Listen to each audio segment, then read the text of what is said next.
Hey everyone, welcome back to Mr. X Files. If you're new here, this is the place where we dive into the mysteries that keep you up at night. Whether you're here to relax, fall asleep, or spiral into an existential crisis at 3 o'clock in the morning, you're in the right place. Drop a comment. Let me know where you're watching from and what time it is for you. And yeah, if you haven't already, hit that subscribe button. Let's take a walk through the shadows of Long Island back to the summer of 1996, when the sunset wasn't the only thing that lit up the sky. I got the call on a Tuesday morning in October. 3 months had passed since I last spoke with my brother, Callum. The voice on the other end was clipped and steady, the kind you'd expect from someone who deals with death for a living. Mr. Muir, this is Captain Davidson from Naval Station Norfolk. I'm calling about your brother, Callum Muir. There's been an accident. My coffee cup slipped and hit the edge of the counter harder than I meant. What kind of accident? A fall, sir. He was found at the bottom of a stairwell in Building 7. I'm very sorry for your loss. The words didn't register right away. They just sort of floated there, unreal.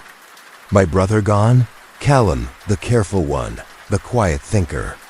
The guy who triple-checked everything before moving an inch. I'd spent my Navy years crawling through the tight, loud guts of submarines. Callum, on the other hand, worked in data, systems and analysis. He was methodical, precise, the kind of person who noticed when a single file was out of place. A fall? I echoed, still not processing. Yes, sir. The investigation is still open, but early findings suggest he lost his footing. Those buildings are old. You know how it is. I did know. I'd walked those halls, climbed those same steps when I was stationed there. The lighting was solid, railings sturdy, and the floors had traction coating. It would take effort to fall on those stairs. And Callum, he didn't make mistakes like that. Thought the funeral was small. Gray skies and cold wind in Virginia Beach. A handful of colleagues, a few neighbors.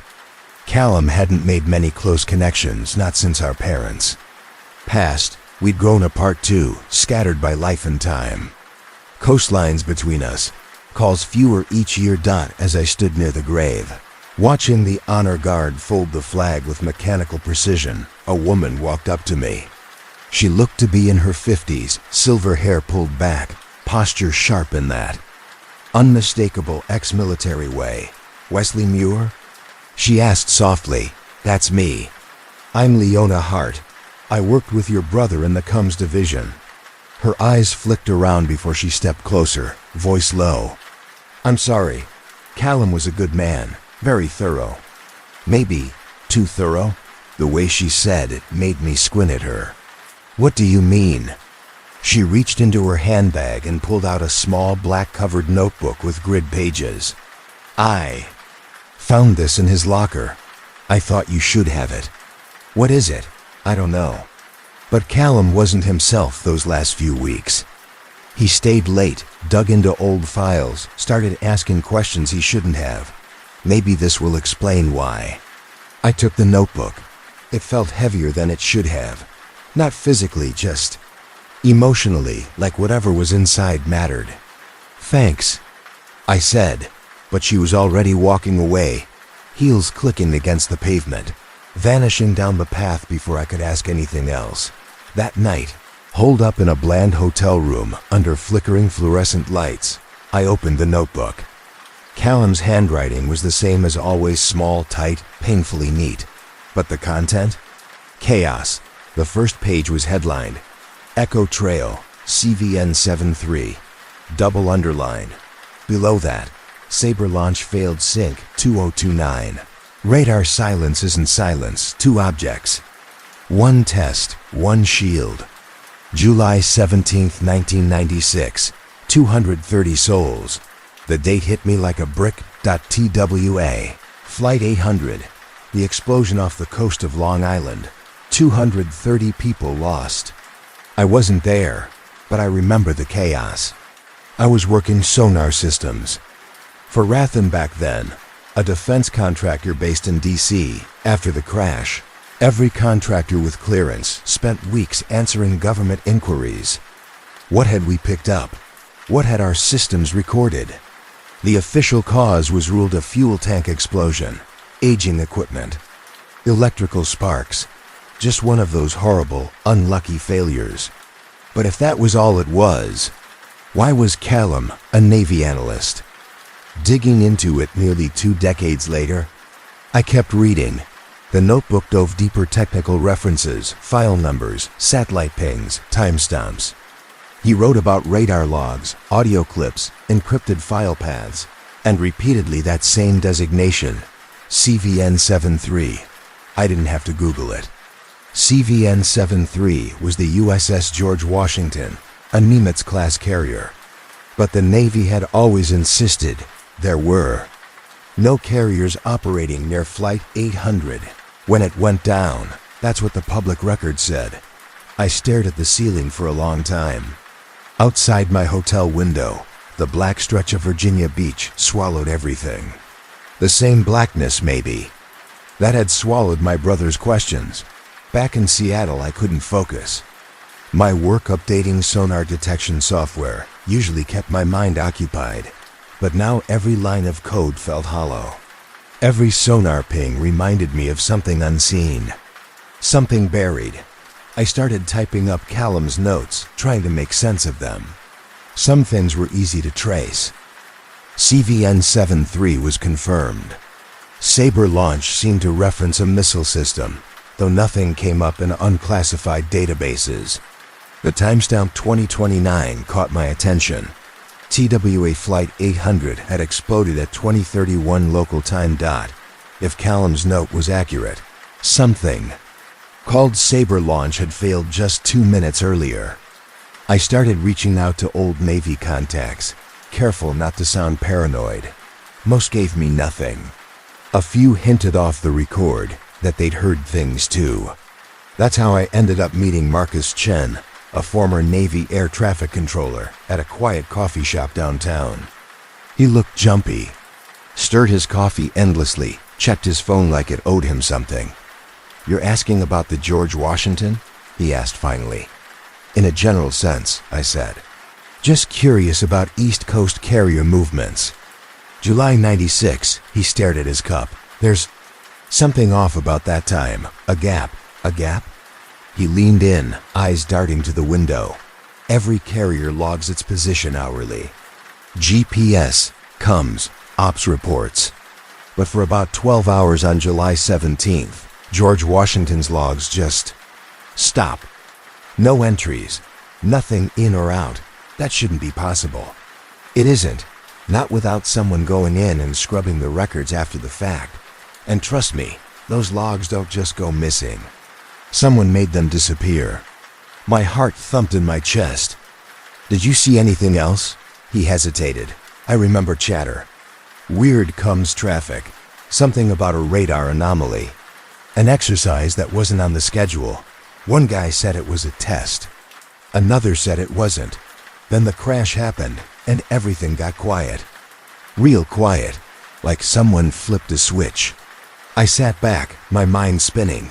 Why would Callum get involved? Marcus didn't answer right away. When he did, his voice was barely a whisper, maybe because he found the part no one was supposed to see. "I was handling carrier scheduling at the time," Marcus said, his voice just above a whisper. "There's a gap in the George Washington's public deployment records. She was listed as docked at Norfolk for maintenance from July 10th to the 25th. But I remember getting movement orders for her during that time. Not rumors, actual tasking directives. I processed them myself, but when I checked the logs later, nothing, they were scrubbed." He leaned across the table, eyes locked onto mine.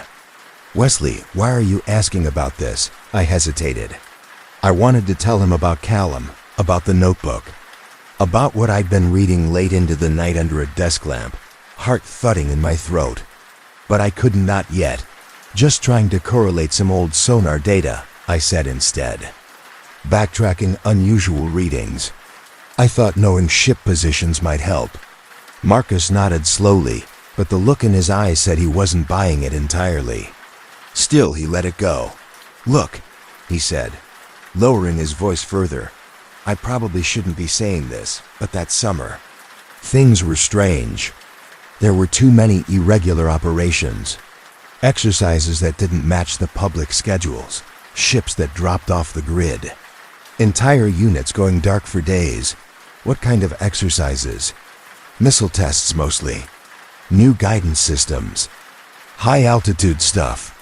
They needed completely clear airspace and locked-down communications, total blackout conditions."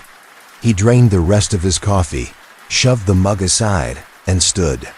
"If you're really digging into this, be careful. The Navy doesn't like anyone stirring up old ghosts. And some of those ghosts still have teeth." That afternoon, I drove to the University of Washington Library, hoping that if official records had been altered or erased, there might still be traces in public documents, news clippings, ship spotter logs, even amateur radio transmissions. I wasn't expecting much, but what I found rattled me. I pulled up FA radar data from July 17, 1996 at least, what had been released to the public. Entire sections were blacked out, labeled with redaction codes. Not just missing intentionally withheld, but buried in a 1998 congressional hearing transcript. I found something chilling: references to anomalous radar contacts and unexplained signal blackouts during the exact window when TWA Flight 800 disappeared from the sky. Worse still, were the statements that never made it into the official NTSB report. I found transcripts and archived interviews from pilots, fishermen, and coastal residents who all said the same thing. They saw a streak of light rising from the ocean before the explosion. One of the clearest came from a commercial pilot flying 15 miles south of the crash site. We observed a bright object descending from the ocean at approximately 20:29 local time. The object appeared to be under power with a visible exhaust trail. 2 minutes later, we saw a large fireball near the same bearing. His statement was taken by the FBI, but it never appeared in any official documentation. According to a maritime law journal, the pilot was later advised by federal agents that his memory was unreliable and his account mistaken. I spent days digging deeper, cross-referencing radar outages, archived press reports, internal memos, and forum posts from the fringe edges of the internet. Patterns began to emerge. A hidden picture. On July 17th, multiple Navy ships, including carriers and destroyers, were operating south of Long Island, despite the public narrative. Radar outages happened just before the crash. Air traffic recordings were classified. In some cases, entire segments were destroyed or lost. And then I found it on an old conspiracy forum. Buried in a thread about declassified Navy memos, there was a PD for grainy, possibly fake, but compelling. A scanned internal Pentagon note referencing recent inquiries into CVN 73 activity coinciding with TWA incident. It mentioned the name, Callum Mure. My brother had been asking questions. The same ones I was asking now. I printed everything out and spread the pages across my living room floor. Radar maps, flight paths, test logs, eyewitness quotes. My brother's notebook at the center of it all, like a black box refusing to open completely. The more I pieced together, the more certain I became. Callum had uncovered something he wasn't supposed to. And someone made sure he stayed quiet. The phone rang that Sunday morning. Unknown number. I almost let it go. I didn't. Wesley Muir? The voice rasped. Yes, who is this? Name's Jonas Dre. I served with your brother. He came to see me 3 weeks before he died. My stomach clenched. What were you doing at the time? Sonar operator. We were on the tree line. The what? Small surveillance craft. Classified ops. Your brother. He was trying to make sense of what happened. Same as you. His voice dropped. You want to meet? Or you want to keep stumbling around in the dark? We met at a truck stop diner in Tacoma. Jonas was in his 60s, tough and worn, like a Man who'd spent half his life on steel decks and the other half regretting it. His hands were scarred and his eyes were sharp and quiet. Your brother asked a lot of questions, he said once the waitress left. Wasn't afraid to push. Especially about exercise phantom drift. I shook my head. Never heard of it, he snorted softly. You wouldn't have. July 17th, 96, we were running a high-altitude missile test off the coast of Long Island. New guidance tech. Tree Line was monitoring the range to keep civilian ships away. But the whole thing was under blackout, the public logs. Scrubbed. He said, the George Washington was there. So were 2 destroyers and 2 submarines. None of them should have been. According to the Navy, they were all elsewhere. What kind of missile? Surface-to-air interceptor. Experimental system. Ship-launched, supposed to take out incoming ballistic threats. A drone was the target, but the guidance, it glitched. Jonas looked out the window for a long second. The parking lot buzzed with insects and sunlight. Then he turned back to me. It locked onto the wrong aircraft, the first thing it saw. The coffee in my gut turned to acid. Flight 800, he nodded. Grimly. Launched at 2029, impact at 2031. You do the math. I rubbed my forehead. The NTSB did what they were allowed to. But by the time they arrived, the Navy had already swept the site, pulled key wreckage. Do you know how many pieces of debris disappeared before the civilian teams got there? I thought of Callum's notes. Sabre launch. Failed sink. The missile, I asked quietly. Was it called Sabre? Jonas blinked. His eyes sharpened. How do you know that? Callum, his notebook. Jonas leaned back in the booth, folding his arms. Then he got real close. Closer than anyone ever should. He paused. The Sabre system was top secret. A breakthrough in multi-phase. Interception. It could distinguish decoys from real warheads. Or it was supposed to. That night, it failed. And your brother, he was chasing ghosts that were never meant to be found. What happened to it? Officially? Jonas glanced out the diner window before looking back at me. The program got shut down, budget cuts, unofficially. He leaned forward slightly, his voice low and dry. It was buried, deep. So deep that most of the people involved either forgot it ever happened or were told to. We sat in silence. For a moment. Outside, traffic rolled by like any other Tuesday.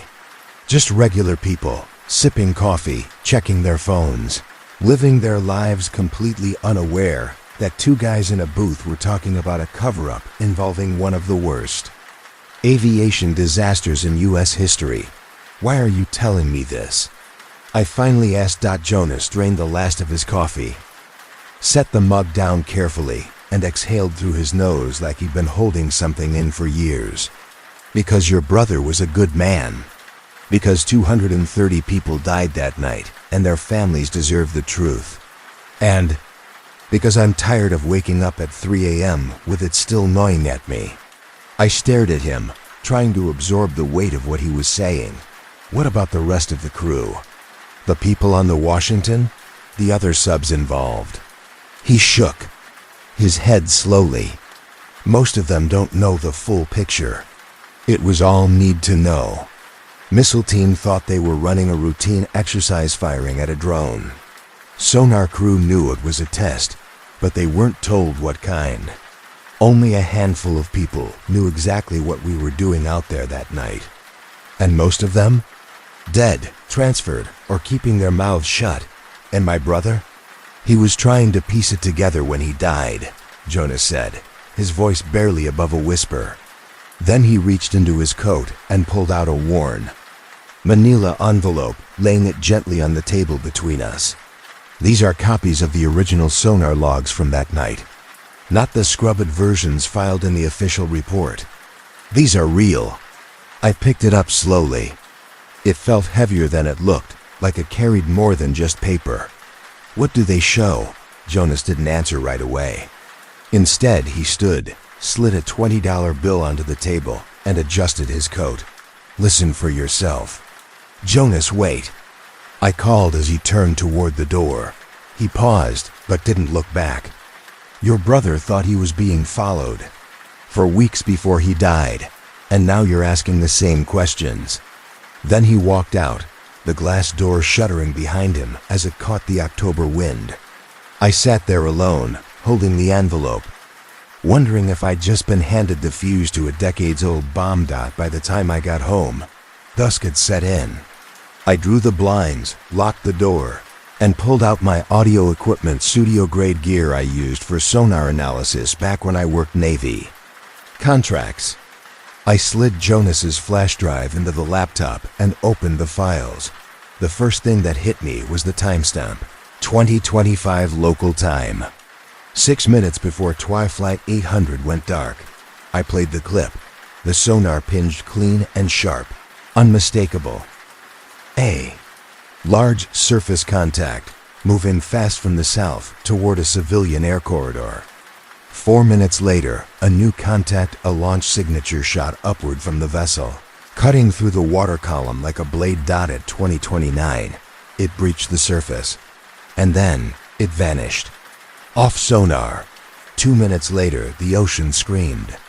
Massive detonation registered at the exact coordinates of Flight 800.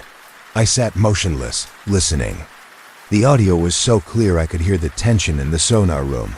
One voice, young, excited, shouted, "Contact airborne. Bearing 270, climbing fast." Another calm, older replied, "Confirm visual on target." Then, negative visual on target. Repeat, negative visual. A third voice, tight, urgent, "Something's wrong, trajectory's off." "It's not." Locking on the drone. And finally, 2 minutes later, a shaken voice from the background, "Jesus Christ." Did you see that explosion? The next 10 minutes were confusion. Orders barked. Equipment checked. Then cold silence as someone issued commands to classify all recordings and initiate full comms lockdown. I played it again. And again. Every time I caught something new, a muttered curse, a background click, a note of panic that hadn't hit me the first time. This wasn't internet tinfoil conspiracy talk. It was evidence. Hard, raw, real. And I realized why Jonas looked so damn tired. If what I had was released, it could ruin lives, end careers, bring down agencies, maybe even governments. But it could also put me in the same kind of danger that found Callum. I looked at the stack of notes my brother left behind the timelines. Personnel rosters, maps marked up in red pen. He'd been so close. Someone had shut him up, permanently. Now I held what he'd died chasing. The question was, did I have the guts to do anything with it? 3 days after meeting Jonas, I found a message blinking on my answering machine. I played it twice before I could fully process the voice. "Mr. Muir, my name is Kayvon. I'm a journalist from Paris. I believe we have a mutual interest in the events of July 17th, 1996. Please call me." The accent was faintly French, professional, calm. I'd expected this, maybe not this soon. But word gets around when you start poking at secrets. The question was she real? I bought a burner phone and dialed the number she left. She picked up on the second ring. "Mr. Muir, thank you for calling. What's your interest in Flight 800? "My uncle," she said. "Jean-Pierre Vaughn. He was flying to New York on business. He never made it. For 25 years, I've been trying to understand why." Her voice was steady, but underneath I could hear the weight. The years of grief that never quite settled. "And what have you found?" I asked. Evidence that the official investigation was incomplete. That military operations were active in the area, despite public denials. And that people who dig too deep tend to disappear. That one hit home. What kind of evidence? The kind that's safer to show in person. "I'm flying to Seattle tomorrow. Can we meet?" We agreed on Pike Place Market, open enough to feel safe, crowded enough to lose a tail. She looked like what I imagined. Late 40s, dark coat, practical shoes, a leather portfolio under one arm worn soft by years of use. She didn't waste time with small talk. "I've been chasing this story for 15 years, she said as we moved through the market. At first, it was just about my uncle. Then I realized it was about a system that buries its mistakes. "What kind of journalist are you?" "Investigative. I write for Liberation in Paris, but I freelance a lot. My specialty is secrets. Governments don't want found." We found a quiet table overlooking Elliott Bay. She pulled out her folder, thick with documents, and flipped it open. "These are satellite images from July 17, 1996, acquired through a Freedom of Information request to the European Space Agency," Kay said, spreading the images across the small table between us. The coffee shop buzzed with the low hum of conversations, espresso machines hissing behind the counter. "The official story says there were no military vessels operating in that area, but look at this." The satellite photos were in black and white, grainy but detailed.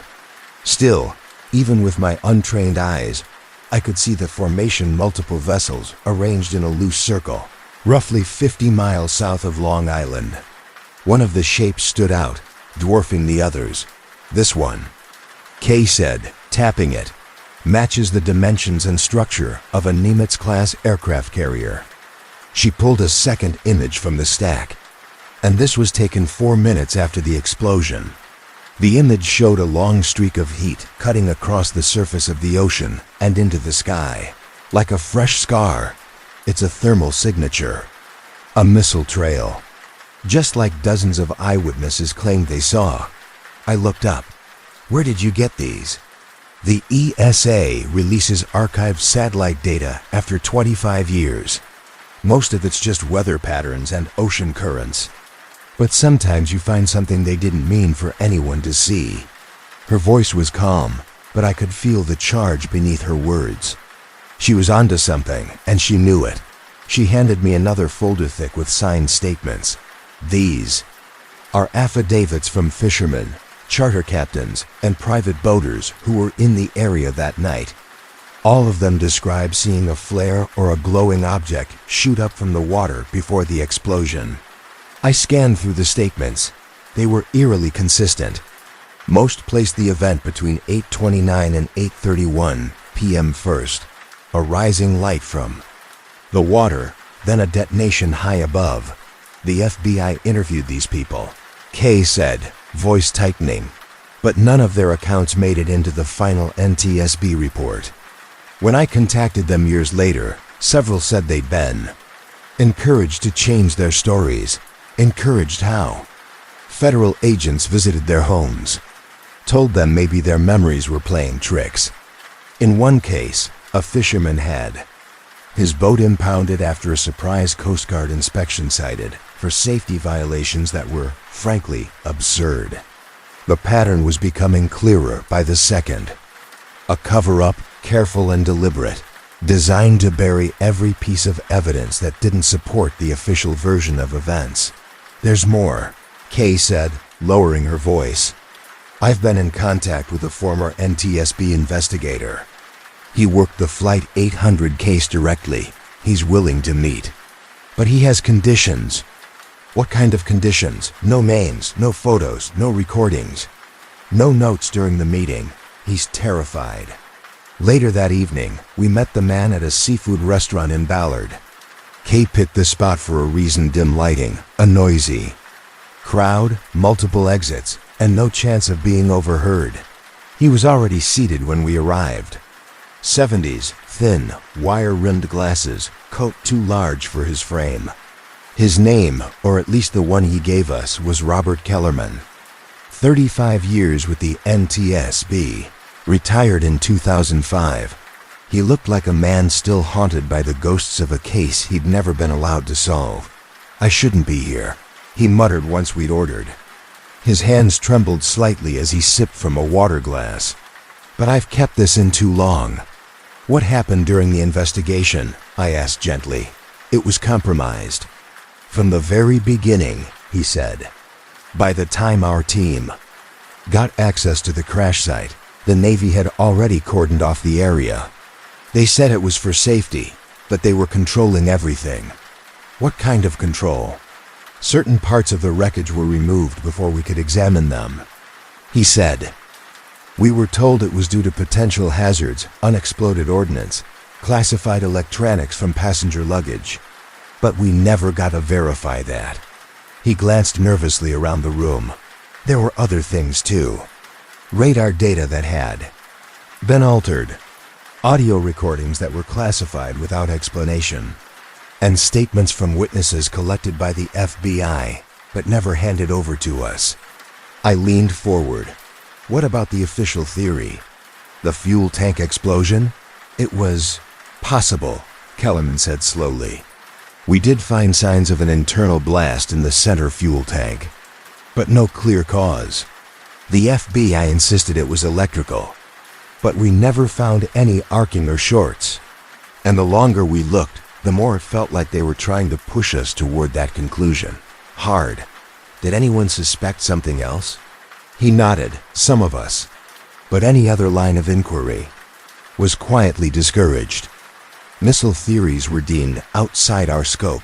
Then, from his coat, he produced a slim manila envelope and slid it across the table. These are copies of the original radar data from that night, the real ones, not the edited versions.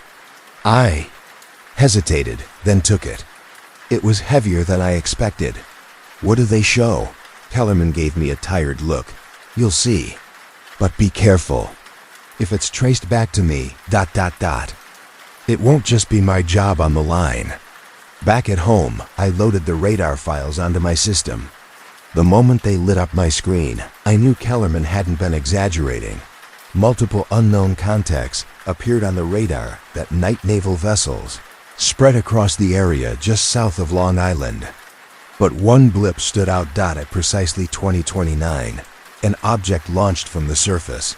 It climbed fast, steep angle, too clean, too focused to be anything but a missile. And the origin point wasn't anywhere. Near the wreckage of Flight 800, it came. From the ocean. I stared at the screen. This is it, I whispered. This proves it wasn't debris. It was a launch. That's what we thought too, Kellerman had said earlier. But we were told the missile theory was classified, above our clearance. By who? Kay had asked. FBI agents. The ones embedded with us. They said it was being handled by other departments. We sat in stunned silence after he left. The implication was impossible to ignore. The investigation had been steered, manipulated, crippled from the inside to protect something.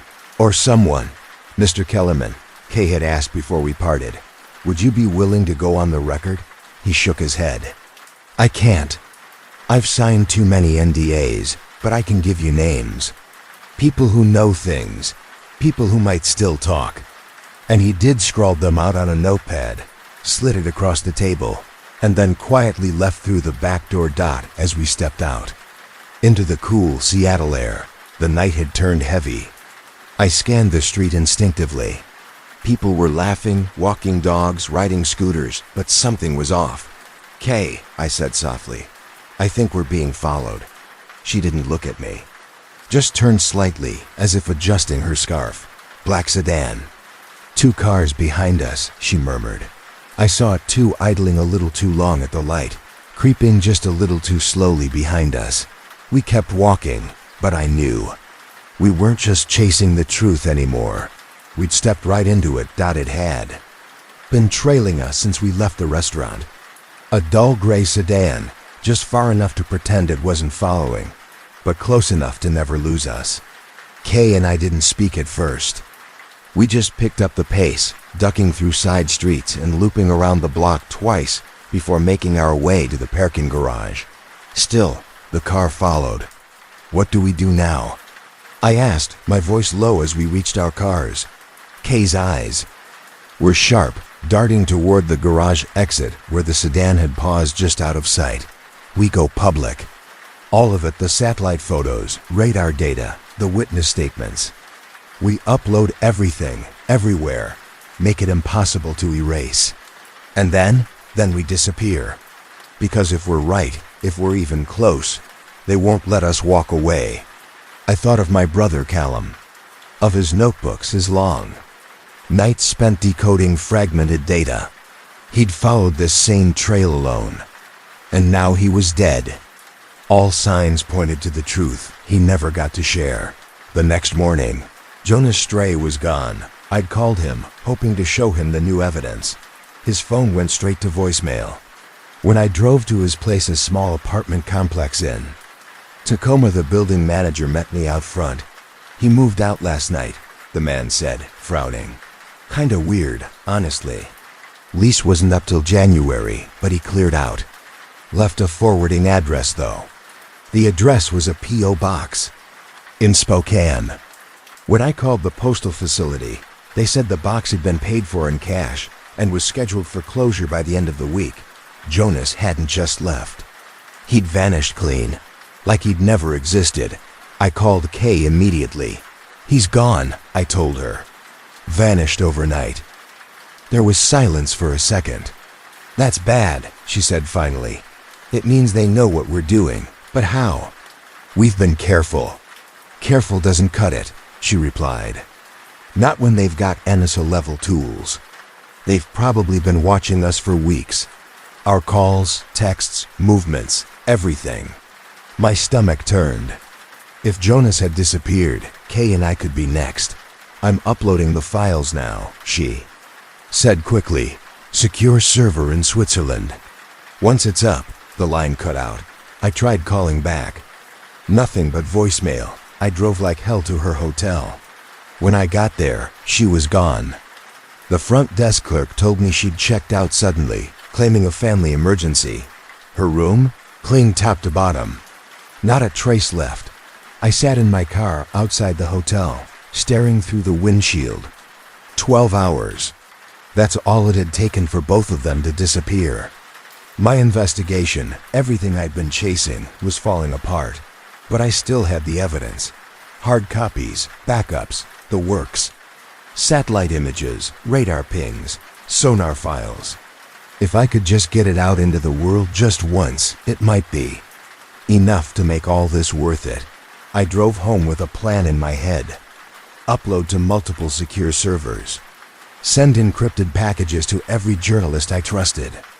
Scatter the truth so wide it couldn't be silenced. But when I pulled into my driveway, I knew I was too late. The porch light was on.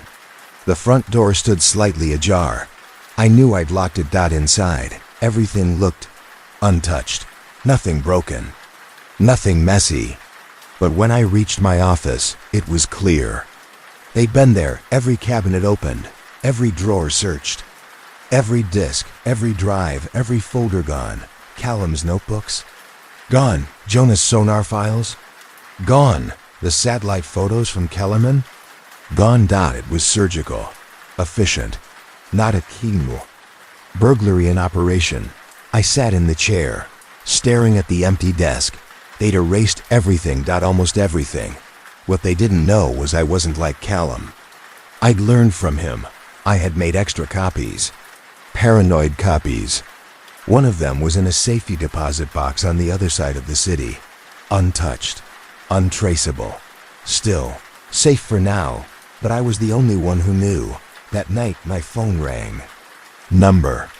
Caller ID. Just a block number, the same kind Jonas had used. Mr. Muir. The voice said, deep, calm, different from before, older, steady. We need to talk. Who is this? Someone who knows what you've been looking into. Someone who knows what happened to your brother. Where are Jonas and Kay? They're safe, for now. Their safety depends on your cooperation. I didn't need it spelled out. What do you want? A meeting, tomorrow night. 9 p.m. Space Needle Observation Deck. Come alone. Bring everything you have. And if I don't, then you'll join your brother, and your friends will follow. Click. I stared at the phone for a long time, then put it down and walked to the sink. My hands were shaking. If I went, they might kill me. If I didn't, they'd kill Kay and Jonas, and I'd be next anyway. But there was another way. I didn't sleep that night. I spent it preparing. I uploaded everything to multiple Dead Man Switch's automated releases that would trigger if I didn't check in every 24 hours. I mailed packages to 12 journalists in 12 countries, complete files on the TWA 800. Cover up, labeled with timelines and source indexes. If they took me out, the story would still get out. If they didn't, maybe I could bargain. The next evening, I arrived early. The Space Needle was quiet, just a few tourists lingering near the railings, soaking in the sunset over Elliott Bay. It was beautiful, ordinary, the kind of place that made you forget the world could be rotten underneath. At 9 sharp, a man in a charcoal suit stepped into view. Gray hair, mid-60s. He carried himself like he'd briefed presidents. "Mr. Muir," he said, smiling like we were old friends. "Thank you for coming." "Where are my friends?" "Safe, as I said." He gestured out at the lights of Seattle. Beautiful city. "Been through a lot." I didn't answer. "What do you want?" I asked instead. "Your cooperation, your silence, your understanding that some truths do more harm than good. Like the Navy killing 230 civilians?" He didn't flinch. "Like keeping a secret that prevents war," he said calmly. "You think in terms of crimes and victims. I think in terms of stability, of national survival." I said nothing. "Do you understand what the world was like in 1996, he asked. "The Cold War had just ended, but peace? That was a fantasy. The threats were changing. Rogue states, terrorists, people who didn't fear consequences. So you built a weapon. We built a defense system," he said. "Something to stop missiles before they reached our cities. Something to keep Americans safe. We tested it off the coast, monitored closely, but something went wrong. And you covered it up to avoid mass panic, to avoid global instability, to protect future generations. We couldn't admit we'd accidentally shot down a civilian airliner. We still can't." I felt sick. "You don't have to like it," he said. "You just have to understand that some things are bigger than you." I looked him in the eye. "I already released the data.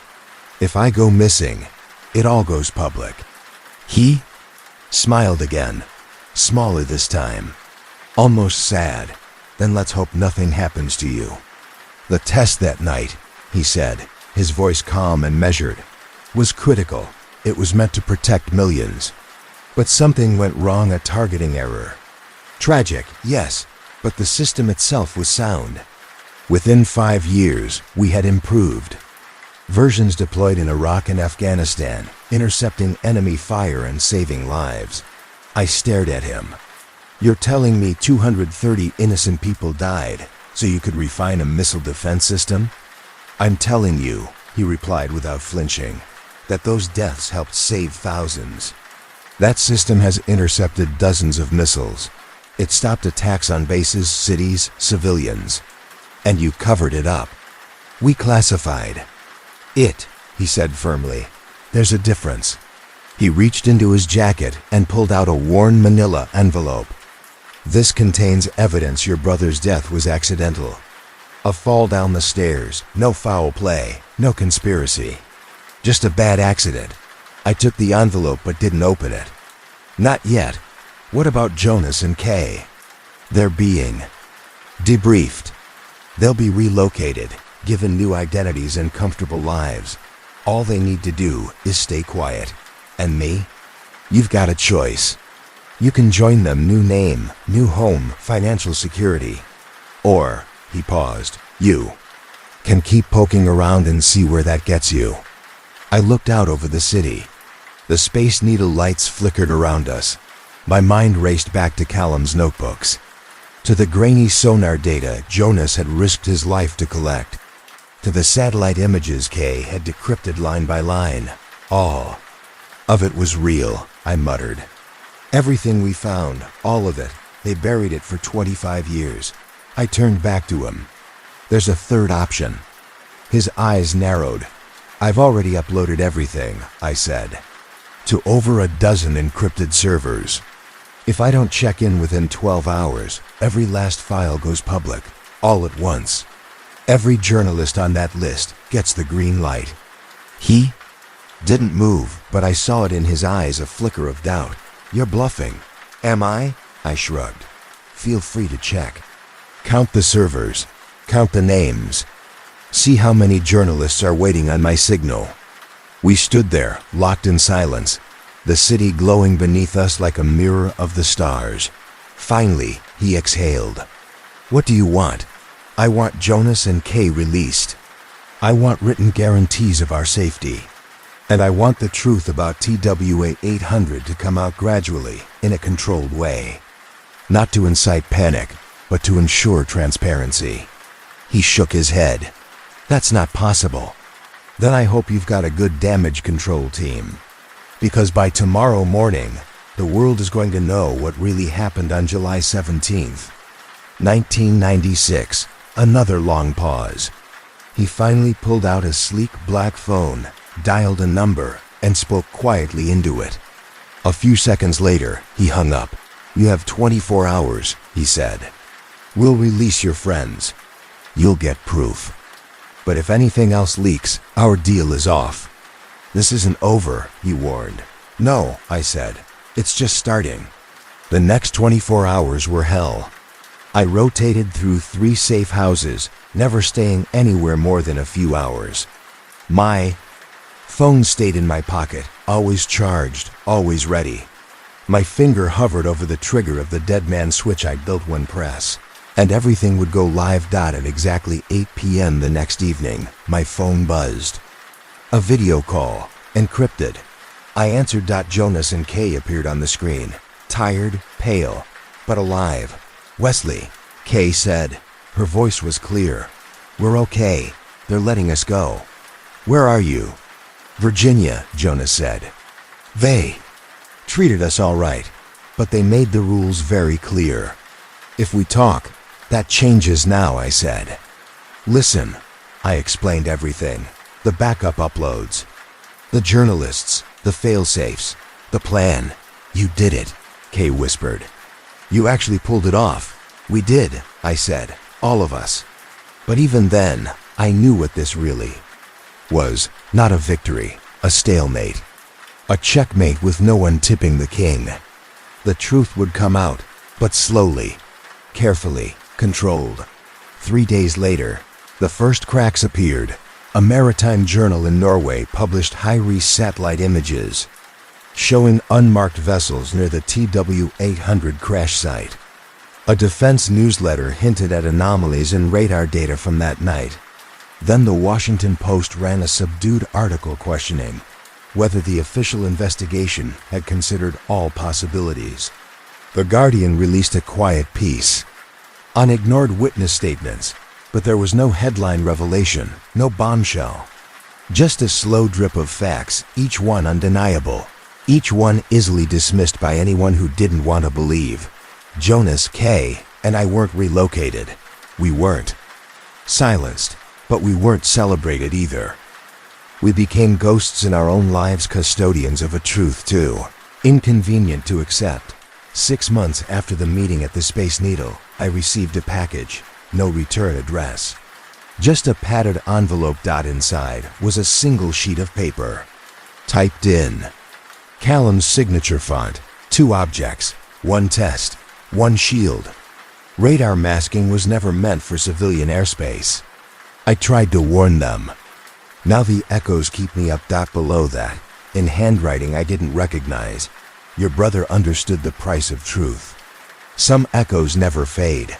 I kept the note in my desk, next to the few belongings Callum left behind. Sometimes late at night, I'd pull it out and read it, wondering, hoping I'd made the right call. The truth was out there now. But it came at a cost. 230 people died that night, not in a freak accident, but as collateral damage, as variables in a field. Test gone wrong. Their families deserved answers. So did the world. But the truth doesn't always bring peace. Sometimes, It just lingers. 5 years later, I lived in a small town outside Helsinki.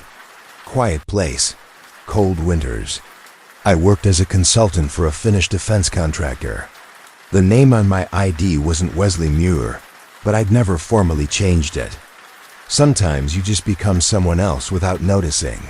That morning, I was browsing aviation forums over coffee when I found a post uploaded anonymously to a site that tracked radar anomalies. CVN-73 wasn't the only thing hiding that. Night. Check these coordinates. 40.6392 north, 72.6828 west. July 17th, 1996, 1900 hours. That's 452,100 in UTC. I pulled them up out of habit, more than anything else. Just chasing a half-dead thread. But the second I saw the location, it hit me hard. That was exactly where TWA Flight 800 had exploded. The post that led me there had a download link attached, a radar data package supposedly pulled through some obscure access loophole. I expected grainy nonsense or corrupted files, but what I found, it stopped me cold. The resolution was higher than anything I'd ever seen from public data sets. The timestamps were detailed to the second, and the radar blip started showing activity nearly a full hour before the official explosion time.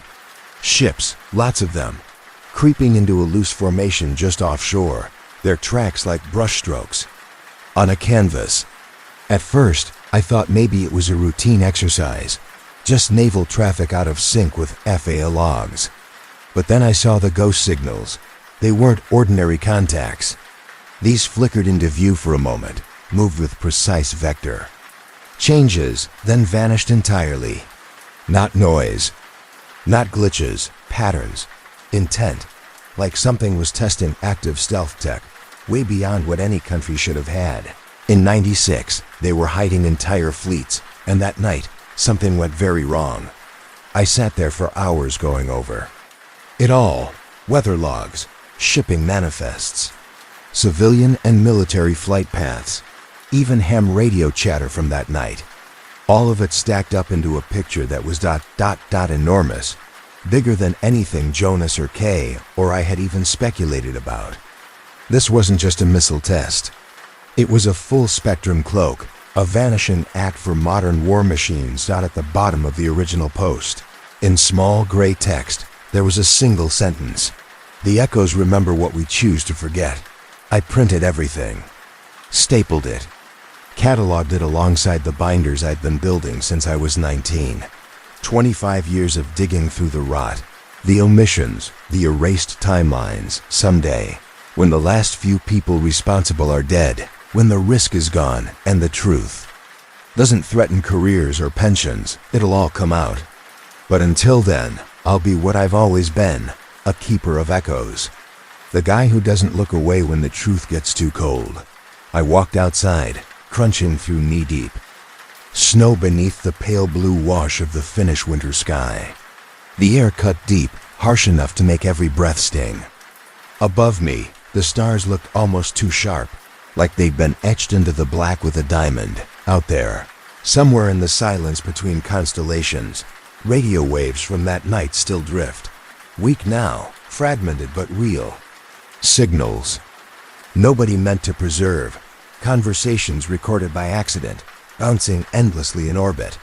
Faint traces of truth, too stubborn to die. The sky remembers, I thought.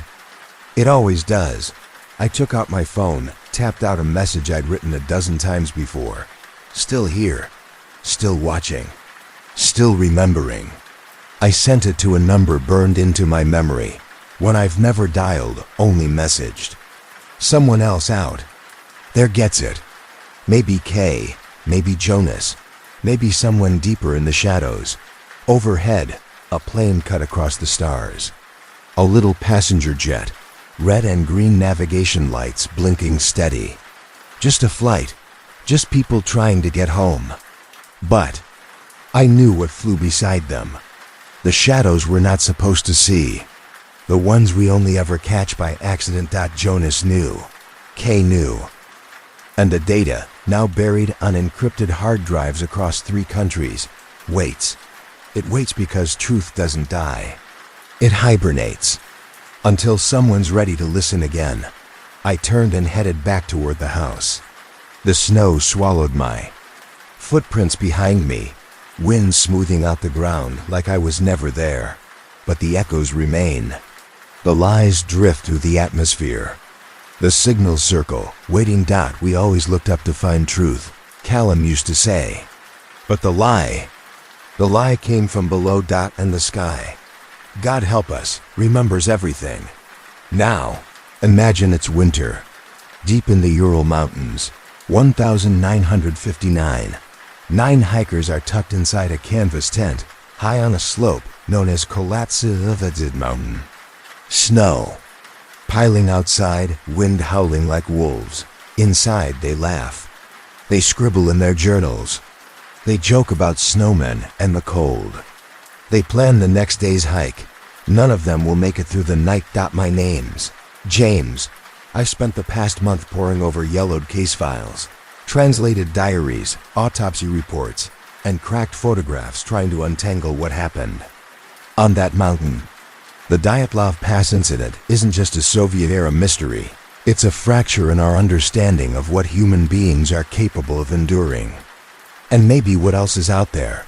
Here's what we know. In late January 1959, 10 students from the Ural Polytechnic Institute, most in their early 20s, smart, tough, and adventurous, set off to reach Mount Otorten, deep in the Siberian north.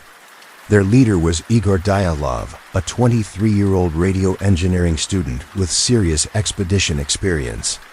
Among them was a slightly older man, Semyon Zolotaryev, a World War II vet and survival instructor. They were a solid team. On January 23rd, the group left Sverdlovsk by train. Picture them on the platform, bundled in wool, laughing, jostling for spots. One of them played a mandolin. They were heading into the wild, full of youthful confidence. 2 days later, they reached Ivdel, the last large settlement before the real wilderness. The town housed a Soviet gulag, a brutal place, and their presence would have stirred curiosity. From there, they took a bus, then hitched rides on logging trucks, eventually reaching Vitsai, a village carved from snow and pine. It was the last inhabited place on their route. Locals must have watched them go with a kind of quiet awe. Students, out in February, aiming for a route officially rated Category 3, the hardest. And the weather? February in the Urals isn't cold. It's punishment. On January 27th, they left Vitsai on foot. By the next day, Yuri Yudin, the 10th member, turned back. He had chronic knee pain and rheumatism, and the cold was making it unbearable. He was heartbroken, but he had no choice. That decision, made in pain and frustration, saved his life. Yudin would become the only survivor of the Dyatlov expedition. The remaining 9 pressed into the wilderness. We know their path from recovered photos and journals. They kept spirits high, posing for snapshots, crafting a joke newspaper they called the Evening Otorten. In one edition, they mockingly declared, "From now on, we know that the snowmen exist." On January 31st, they reached a forested valley at the base of a high pass and buried extra food and supplies to collect on their return. Smart move. The next day, February 1st, they began the final leg. But something went wrong. Instead of staying on their planned route, they veered west, ascending the slope of Kolatsiakal. We don't know why. Possibly they got disoriented in a storm, maybe trying to avoid worsening conditions. Either way, they set up camp high on the exposed slope, away from shelter. That's the last they were ever seen alive. The search parties found their tent weeks later, half buried, slashed, open from the inside. Not unzipped, cut, as if they'd been trying to escape something. Tracks led down the mountain, barefoot, in socks, sometimes just one shoe, into the tree line. That's where the first 2 bodies were found, near the remains of a fire. No coats, no gloves, dead from hypothermia. Others were found scattered nearby, as if they'd fled in all directions. Some tried to climb trees. Some crawled. Some didn't make it far at all. The final 4 were discovered months later in a ravine, half buried beneath snow. Their injuries were horrifying: crushed ribs, shattered skulls, but no external wounds, just massive internal trauma. One hiker was missing her tongue. Another, his eyes. There were no signs of a struggle, no animal tracks, no avalanche debris. Just a shredded tent, frantic footprints, and broken bodies frozen in death. The official investigation called it an unknown, compelling force. And that's where we start digging deeper, likely a tongue-in-cheek nod to local Yeti legends. Despite the exhaustion and biting cold, the group's morale remained surprisingly high. On February 1st, they began crossing a mountain pass, which would later be named Dyatlov Pass, forever tied to the tragedy that followed. The plan was simple: make it across and set up camp in the forested valley beyond. But nature had other plans. A snowstorm hit hard. Blinding wind, horizontal snow, temperatures that sapped your strength just by standing still. In the whiteout, the group lost their bearings. Instead of pressing into the valley for shelter, they drifted west, unknowingly ascending the exposed flank of a mountain called Kolatsiakal. In the local Mansi language, that name means dead mountain. By the time they realized the mistake, it was late. Visibility was almost zero. They were disoriented, cold, and tired. Descending back to the tree line, just 1.5 kilometers away, might have seemed too risky or too draining. Instead, Igor Dyatlov made the call. They would pitch camp right there on the wind-swept slope. Some believe he didn't want to lose the elevation they'd gained.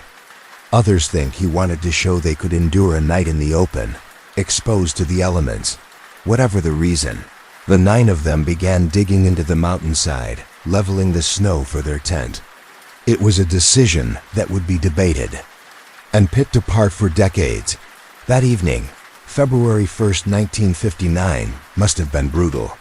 Winds roared across the slope, and temperatures dropped to nearly minus 20 degrees Celsius. Yet inside the tent, they were warm enough, fed, and seemingly in good spirits. Forensic tests later confirmed they'd eaten dinner between 6 o'clock and 7 p.m. In one of the final photos from their recovered cameras, you can see them smiling, huddled close, sharing a quiet moment as the light faded. They had no way of knowing that something was coming, something that would shatter the night and leave behind a mystery more chilling than the cold itself. In the pitch black of early morning, February 2nd, something happened. We don't have survivors to tell us just what the searchers found. A scene that reads more like a horror film than real life. At some point after midnight, the tent was slashed open from the inside. Not unzipped, not torn by wind or snow. Cut, deliberately. The hikers, barefoot, in their socks or partial clothing, fled into the storm. They left everything: boots, jackets, flashlights, axes, even sleeping bags. All of it. Imagine that. It's minus 30 degrees Celsius outside, and yet they bolted into the dark. No preparation, no time to think. Just ran. Whatever forced them out had to be immediate, terrifying, life-threatening. But what was it? That's the question that's haunted investigators for over 60 years. When they failed to return to Vitsai by February 12th, no alarms were raised. Delays were normal for expeditions like this. But when another week passed with no word, the hikers' families grew frantic. On February 20th, they demanded action. The Ural Polytechnic Institute sent student volunteers. Soon, the Soviet Army and local police joined, bringing helicopters and aircraft to scan the mountain. The searchers faced the same brutal conditions the hikers had: deep snow, unforgiving terrain, and bone-numbing cold. But on February 26th, a breakthrough came. One of the student volunteers, Mikhail Sharavin spotted something strange poking out of the snow, a piece of canvas. As they approached, they realized it was part of the missing group's tent, collapsed, half buried. Sharavin used an ice axe to clear the entrance, which was blocked by packed snow. Inside was something haunting. The tent had been cut open from the inside, just like the theory had suggested. The interior was intact, even orderly. Coats were laid out. Boots were lined along the edge. Axes and a flashlight had been neatly placed. There was a map, a bottle of alcohol, a pile of cash no one had taken. In one corner, a plate held slabs of pork fat, untouched, as if someone had just started fixing a snack. It looked like the hikers had been preparing for bed. Then chaos. Sharavin later said it felt like the group had been interrupted, as if they were mid-sentence, mid-action, and then something happened that made them flee without hesitation. Outside, they found footprints. 9 sets, and what struck everyone was how controlled they looked. These weren't the scattered tracks of people running in panic. They were walking, fast but deliberate, in a straight line down the slope toward the forest. Most of the footprints were barefoot or in socks. Some wore one shoe. You could see toe imprints frozen into the snow, and those tracks stretched for nearly 500 meters before they disappeared. Under fresh snowfall. The searchers were stunned. Why would experienced hikers, in some cases trained survivalists, calmly walk away from shelter into deadly cold, barely dressed? As daylight faded on February 26th, they were forced to halt the search. But they returned the next morning and began sweeping the forest below. That's when they found the first 2 bodies. Under a large cedar tree, they discovered the charred remains of a fire. Nearby were Yuri Doroshenko and Georgy Krivonashenko, side by side in the snow. No shoes, just underwear. Their skin had burned marks. It looked like they had tried to survive, huddling close, feeding the fire with broken branches. The cedar tree above them told another story. Its limbs were snapped up to 5 meters high, as if someone had climbed it, maybe looking for the tent, maybe trying to escape something. Bits of skin and cloth were embedded in the bark. It painted a desperate picture. Stripped of proper clothing, in temperatures that would kill a person in minutes, 2 young men had fought to survive and lost. But their story was only the beginning. Either they were trying to get a better view in the dark, hoping to spot the tent again, or maybe they were running from something. That part is still unclear. But when searchers found Krivonashenko's body near the cedar tree, the scene was harrowing. Portions of his skin were burned, and worse, he was missing a piece of flesh from his right hand. It wasn't an animal. The wound had a clear bite pattern. He had bitten into his own knuckle, maybe to stay awake, maybe to stop himself from screaming as he froze to death. We'll never really know. Both Krivonashenko and Doroshenko had hands and feet that had turned a deep reddish-brown advanced frostbite. There were signs they had tried to build a fire. The branches of the cedar tree above them had been stripped clean for kindling, up to a height suggesting someone had climbed it. But the fire had been small and didn't last long. It had already burned out by the time they died. The mental image of those 2 friends, half naked, huddled by a dead fire under a pitch-black sky, slowly freezing to death. It doesn't fade easily. Roughly 300 meters uphill from that cedar tree, closer to where the tent had been, the search team found Igor Dyalov's body. He was lying on his back, head angled toward the tent, as though he'd been trying to crawl back. Igor had on a flannel shirt, a sweater, and pants more than the others, but he didn't have a coat or shoes, just socks. One of his arms was frozen straight up in the air, hand curled tightly around a small birch branch. His other hand was clutched to his chest. People speculated about that pose. Some said it looked like he was protecting something inside his jacket, maybe a notebook or a photograph, but nothing was found there. What unsettled people most was the expression on his face. Even buried in snow, his eyes were open. His face looked calm. Peaceful almost. Not far from Igor, searchers came across Zina Kolmogorova. She was just 22. Like Igor, she was facing the tent, and her arms were outstretched like she'd been crawling, desperately pulling herself uphill with numb limbs, trying to get back. She had on more clothes than Igor, 2 sweaters, 2 pairs of pants. But again, just socks, no boots. On the side of her torso, investigators found a long, angry red bruise, almost like someone had struck her hard with a baton or rifle butt. But there were no other visible injuries on her. No defensive wounds. Nothing that made sense in that frozen wilderness. It wasn't until March 5th that the 5th body was discovered. Rustem Slobodin. He was 23, found lying face down in the snow about 480 meters from the cedar tree, halfway between it and the tent. He was better dressed than the others, wearing an undershirt, sweater, 2 pairs of pants, 4 pairs of socks, and a single felt-lined boot on his right foot. His left foot was only in a sock. His head was bare, and in his right hand he clutched a small, closed pocket knife. When the autopsy was done, they found a 7-inch fracture in his skull, likely from a heavy fall or a blow. But that injury hadn't killed him. The medical examiner believed he might have sustained it and kept going for up to an hour afterward. Just like the others, Rustem had died from hypothermia. Cold and confusion. All 5 bodies, Doroshenko, Krivonishenko, Dyatlov, Kolmogorova, and Slobodin, showed no fatal external trauma. They froze to death, plain and cruel.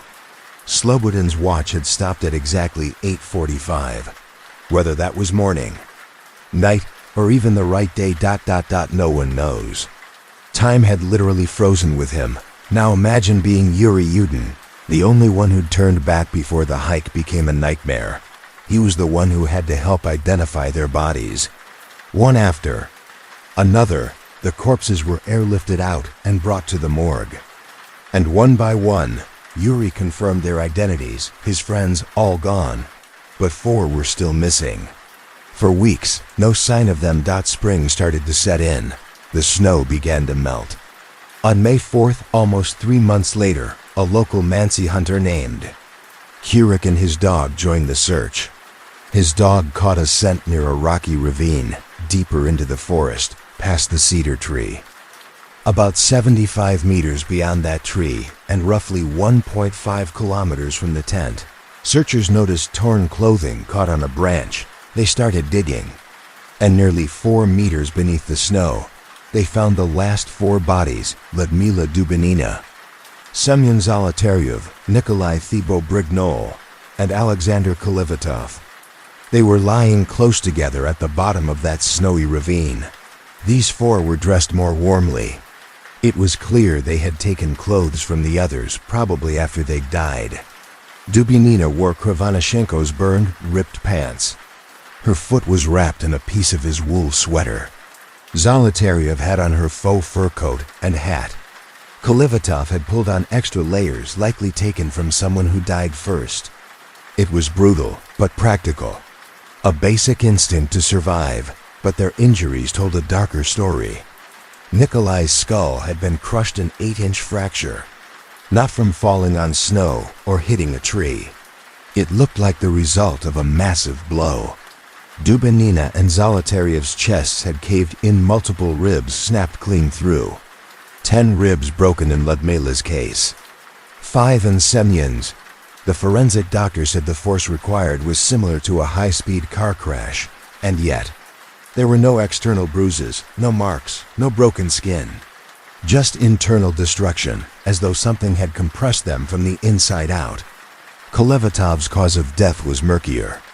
He had a broken nose, a gash behind one ear, and his neck appeared twisted or deformed. But again, nothing conclusive. Nothing that explained what could have done this. The last 4 hadn't just frozen to death. Something had killed them. Something violent, but silent, and no one has ever figured out what. But Kolevatov's injuries, while strange, weren't as severe as the others. Investigators believe he also died of hypothermia. possibly after sustaining some kind of trauma, but nothing catastrophic. Then came the details that truly pushed this story into the realm of infamy. Gruesome, inexplicable injuries that didn't match what you'd expect from exposure or the elements. All 4 bodies found in the ravine showed damage to the soft tissue.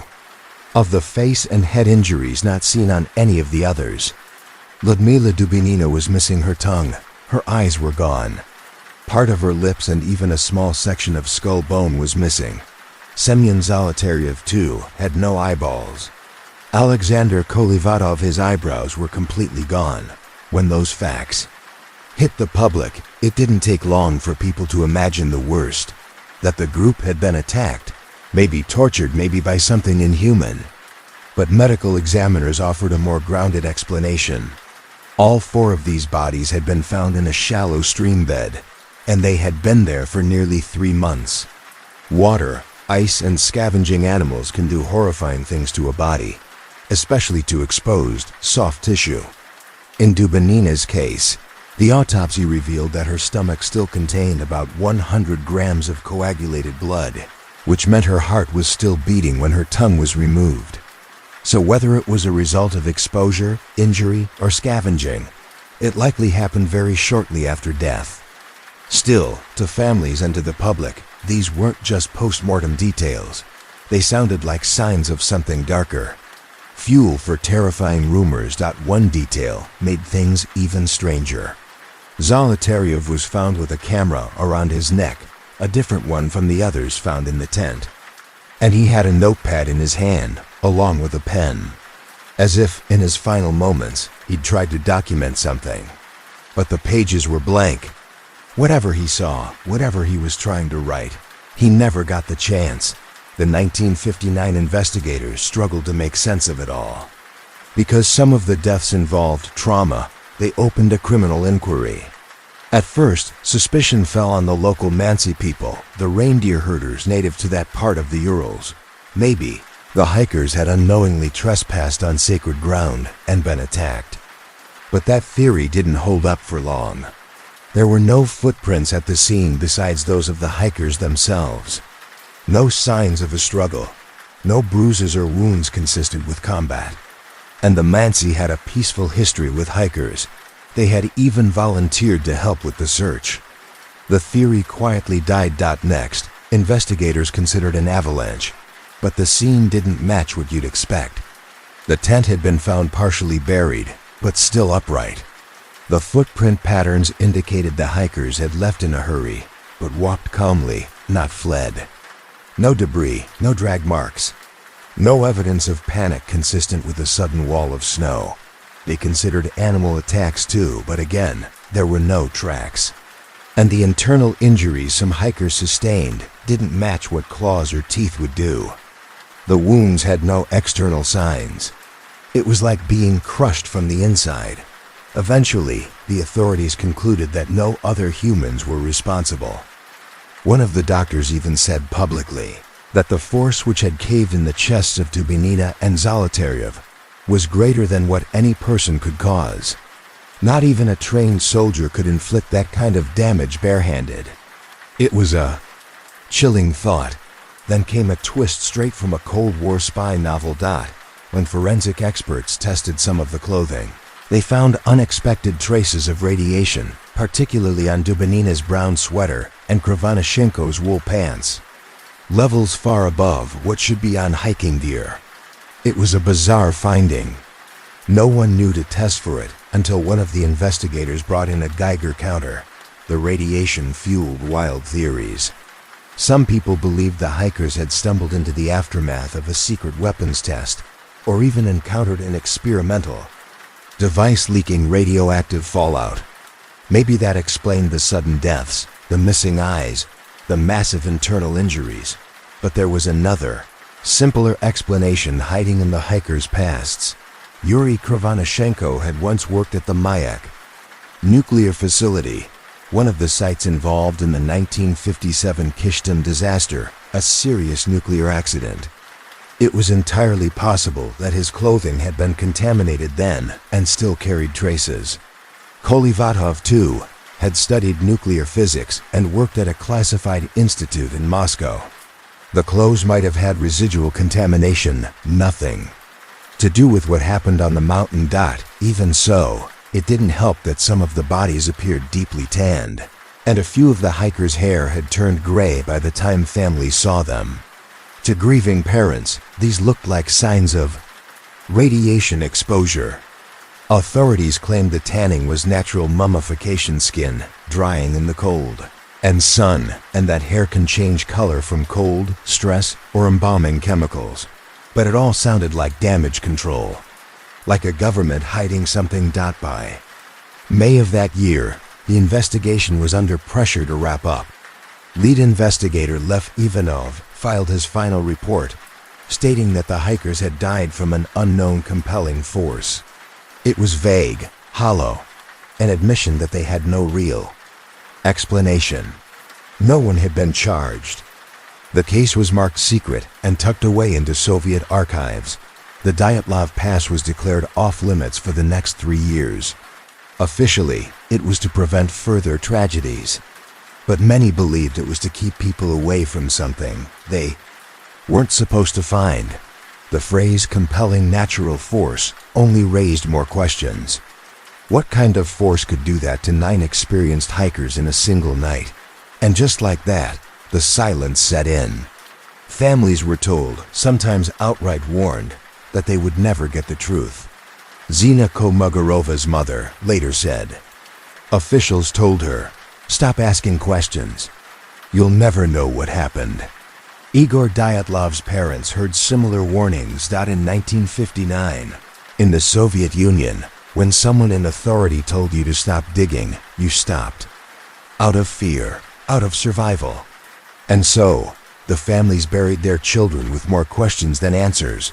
Over time, the story faded into whispered legend, told in hushed voices in mountain clubs and classrooms across the Urals, a ghost story, wrapped in Cold War paranoia.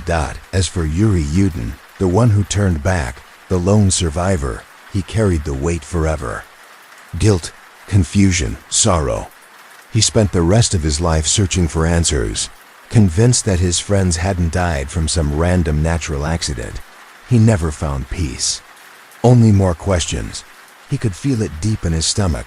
This wasn't nature's doing. Something else had to be behind it. Something human. Before he died in 2013, Yuri Yudin, the only survivor of the Dyatlov group, spoke openly in interviews about his belief that Soviet authorities had covered something up. He wasn't vague. Near the end of his life, he even claimed his friends were taken from the tent at gunpoint and executed. He suspected that Lyudmila Dubinina's tongue had been cut out because she was the boldest, the most outspoken of the group. These were heavy accusations, and he knew it. He admitted he had no solid proof, just a gut feeling that had hardened into certainty over a lifetime of wondering. Was he right? No one can say for sure. But Yudin's conviction shows how deeply the Dyatlov mystery digs into a person's soul. Even now, decades later, it still haunts us. It haunts me. I'm not a thrill seeker or some conspiracy nut with a YouTube channel. I'm a researcher, a rational one, digging through yellowed Soviet reports, half-burnt photographs, and the occasional whispered theory scrawled in internet forums. And still, with each page I turn, I swear I can feel the icy wind from dead mountain crawling up my spine. That pass, the one they named after Igor Dyatlov, holds onto its secrets like frostbitten fingers clenched around bone. This story endures because it stands at the edge of what makes sense. It dares you to explain it. So many theories have been offered up over the years, some backed by science, others spiraling into the bizarre, paranormal, conspiratorial, extraterrestrial. But any explanation worth considering has to make sense of everything: the shredded tent, the missing clothes, the broken bones, the radiation, the unexplainable injuries, the reports of lights in the sky, and the shadow of secrecy that still looms over the whole thing. So let's try. Let's walk each path. Let's test each theory like investigators pacing through snowdrifts. looking for tracks that might have been covered years ago. The first path is the one the TWA Russian authorities ultimately endorsed. An avalanche. It's clean, logical, grounded. The group is asleep in their tent on a steep slope. A slab of heavy snow shifts, maybe loosened by wind, maybe by the warmth of their stove earlier that night. It slams onto the tent. The fabric collapses under the weight. Panic hits like a hammer. They think the whole mountain is about to come down. In the chaos, someone grabs a knife and slices open the tent from the inside. Because the front flap is buried or frozen shut, they don't stop to dress. No time for boots. No time to grab packs. In the biting cold, in their socks and underwear, they flee into the blackness of night. That theory picked up momentum. In 2019, the Russian government reopened the case. And by 2020, they declared that a slab avalanche was the official cause of death. Around the same time, a group of scientists published computer models that seemed to support it. Seen through that lens, the hiker's behavior isn't bizarre, it's textbook survival. If you think an avalanche is coming, you don't waste time. You run. You get out of the path. And that's exactly what they did. They headed for the tree line nearly a mile downslope, hoping to find shelter and regroup. By the cedar tree, they tried to build a fire. We know that from the charred wood and branches. We know two of them, Krivonashenko and Doroshenko, died there, likely from hypothermia. Nearby, the others dug a snow shelter. They used branches to line the floor. They tried desperately to survive, and yet something still doesn't sit right. The injuries some of them suffered don't match what you'd expect from just exposure. Crushed ribs, skull fractures, internal trauma with no visible bruising, Dubinina's missing tongue, the high levels of radiation on their clothing, the military involvement, the secrecy. The avalanche explains some of it, maybe even most, but not all. And when a story leaves this many cracks, other theories start to slip through. One such theory landed in my inbox last year. That brings me to July, Monte Rio, California. Bohemian Grove. My name is Eli Granger. I'm a journalist, or I was. Right. Now I don't know what I am. Missing, maybe. Hunted, probably. Alive for now. 3 weeks ago, I got an email I wasn't supposed to receive. I was in my Oakland apartment, surrounded by empty coffee cups and late bills, poking around encrypted networks where whistleblowers sometimes leak things they shouldn't. My secure inbox pinned .sender, a long string of random characters, routed through multiple proxy servers across Europe. No subject line, just 4 lines of text and an attachment. You want truth? Go to the Redwoods, bring a black suit and a quiet soul. July 15th to 18th. The fire reveals all. Attached was a high resolution scan. At first glance, it looked like a guest registry. But not just any guest list. This was for Bohemian Grove, that secretive, all-male retreat where the elite of the elite supposedly meet each summer. I've covered the Grove before. Mostly speculative pieces, second-hand stories, old photographs leaked in the 80s. But this was different. The names on the list made me go cold. Former presidents, sitting senators, CEOs of pharmaceutical giants, defense contractors, tech, billionaires, media moguls who practically write reality for the rest of us, all scheduled to attend an event marked only as Midsummer Encampment. At the bottom was something that shouldn't exist, a forged access pass. It had my face on it. A headshot I never submitted anywhere. But there I was, dressed in a black suit and tie. The name below, Edmund Gray, logistics consultant, Prometheus Industries. I stared at it for hours. Someone powerful wanted me inside the Grove. Why? I should have deleted it, burned my laptop, written another article about city council corruption. The kind of stuff that gets ignored, not people killed. Instead, I packed a black suit, fueled up my car, and drove north to Sonoma County. The road into Monte Rio curled through a breathtaking stretch of Northern California. Towering redwoods arched overhead, their branches knotted into a dense canopy that turned noon into dusk. It was the kind of scenery that belonged on postcards, tranquil, timeless, almost sacred. Hippie retreats, spiritual workshops, boutique vineyards. That's what you'd expect out here. Not razor wire. Not security patrols. Not whatever this was. But my time in Navy intelligence taught me the darkest operations hide in plain sight. They embed themselves where no one thinks to look. I parked at a run-down motel in Gurneville and spent that first evening circling the outer boundary of the Bohemian Grove. The property stretched for 2,000 acres private forest, all of it wrapped in a chain-link fence topped with spirals of razor wire. Every 50 feet, a camera tracked motion, blinking red in the dark like some kind of mechanical insect. I noticed subtle depressions in the ground between trees, motion sensors, hidden pressure plates, things I recognized from military installations. Not luxury retreats.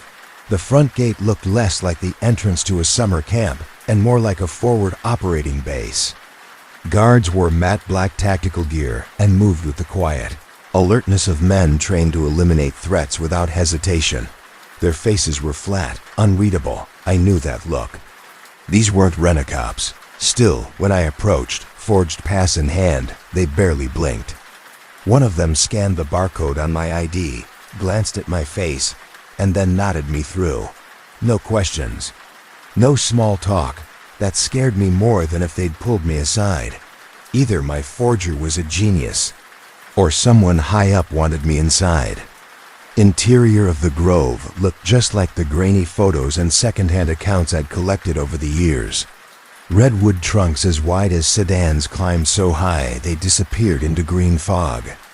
Gravel trails cut through the woods, leading to quaint log cabins and lodges with names that sounded pulled from a children's book.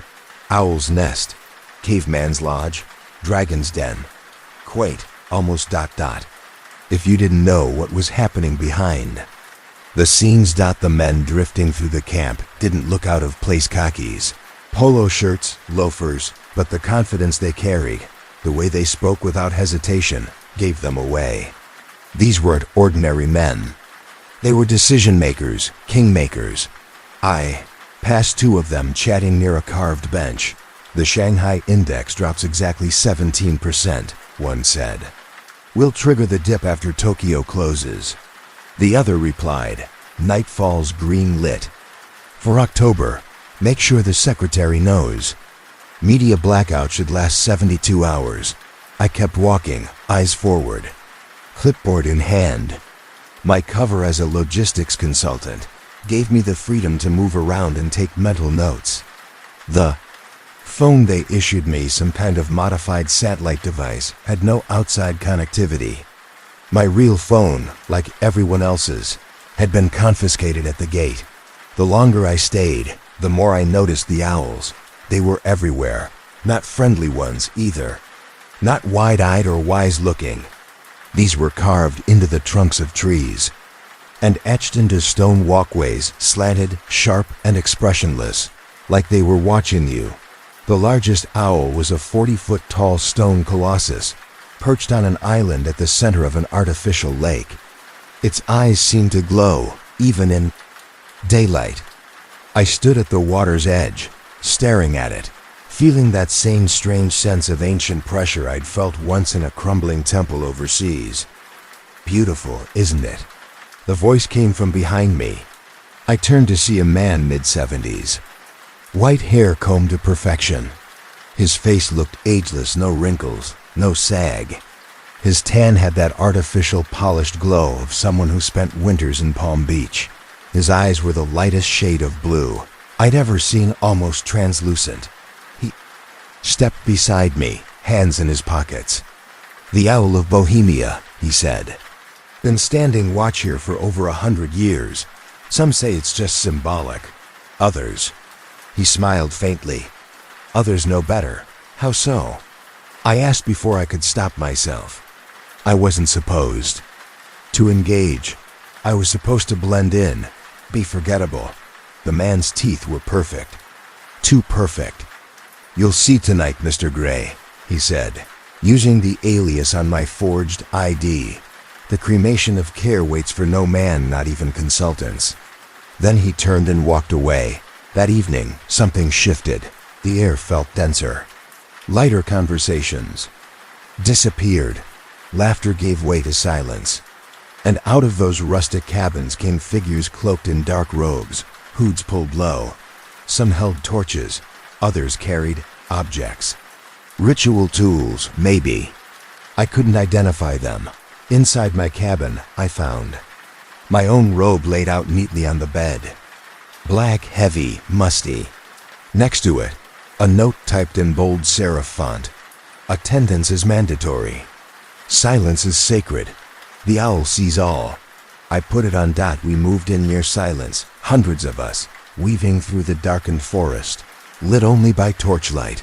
The flames swayed against the trees, casting shadows that twisted and danced. The robe smelled faintly of incense. And something else. Something sour, like dried blood or rotted bark. We gathered in a natural amphitheater at the lake's edge. The owl statue loomed above us, glowing orange as torchlight bounced off its stone surface. That thing didn't feel decorative. It felt aware. A small wooden boat floated near the edge of the lake. Inside was a bundle, wrapped in white cloth. It was shaped like a child. I told myself it had to be an effigy. A prop. But then it moved. Not much, just a settling maybe, but the cloth shifted in a way straw never could. It sank slightly, as if it held real weight. Organic weight. I felt my breath catch. On a raised platform beside the owl, a figure stepped forward in a robe more elaborate than the rest. Even though his face was covered, I knew that voice. I'd heard it on the evening news for years.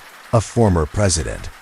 "One of the presidents, brothers of the Grove," he began, his voice amplified by hidden speakers embedded in the trees. "We gather beneath the ancient eyes of wisdom to perform the rite that absolves us of the burdens of care." The crowd replied as one, voices low, unified. "We banish care and cast it to the flames." The ritual repeated, voices echoing into the woods. A mantra, a cleansing. Care, that pale and common thing that binds the hands of power. Care, that whispers doubt in the ears of decision. Care, that stays the sword of necessary action. Each line hit harder than the last. It wasn't just theatrics. It was indoctrination. As the chants went on, I couldn't look away from the bundle in the boat. The way it seemed to rise and fall, like something inside was breathing. Or crying. I wasn't sure. They lit the boat with torches. The flames took quickly, licking at the cloth. The smell that followed was nothing like burning fabric. It was thick, sweet. Wrong. My legs locked up. My stomach turned over. And then I heard something barely above the crackle of the fire. A whimper. Muffled. Faint. A voice. I stood there, frozen in that forest full of monsters, and realized the truth too late. This wasn't just a symbolic ritual. This was a sacrifice. The names echoed in my head like a fever dream. Baal Hammon, the Carthaginian god of child sacrifice. Enlil, the Mesopotamian god of wind and kinship. Ancient, brutal figures dragged from the darkest corners of human history. These were names that had no business coming out of the mouths of American officials in the 21st century. And yet, there they were. That wasn't even the worst part. The disturbing thing wasn't the pagan symbols or the whispered references to sacrifice. It was how casual they were about it. These weren't fringe lunatics in a forgotten cult. These were men who shaped policies, sat on boards, advised presidents. Titans of industry. They wore expensive watches and delivered TED Talks, but here they stood in long black robes, celebrating rituals that mocked the idea of empathy. The ceremony hit its climax when a small boat, carrying a white-shrouded effigy, was pushed onto the lake. Flames erupted from beneath the water, surrounding the vessel in a ring of fire. I squinted through the smoke gas jets, hidden underwater, carefully timed. The illusion of hellfire. The effigy caught quickly. The white cloth peeled away in the blaze, and what lay beneath. I still don't know what I saw. It might have been a dummy. Some grotesque sculpture designed to look real. The flames licked around it. The thing almost seemed to move, jerking. Unnaturally. Maybe that was just the structure inside collapsing. The high-pitched sounds I heard, were they just air pockets bursting from synthetic flesh? I keep telling myself that, trying to believe it, but then I remember the crowd. Some of them wept, silently, reverently, as if watching something sacred.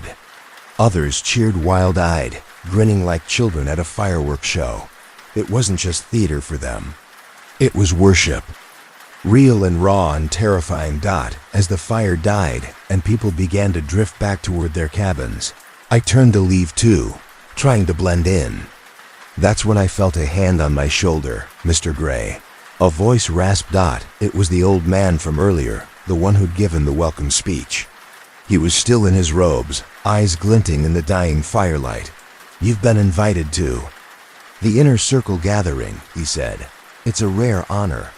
For a consultant, I didn't even get the chance to refuse." 2 other men flanked me, not aggressive but firm. I got the message. This wasn't optional. They guided me off the main path, deeper into the woods. We walked in silence for what felt like half an hour, the only sound the crunch of our boots on pine needles. Then we came upon a clearing I'd never seen before, not during any of my prior scouting.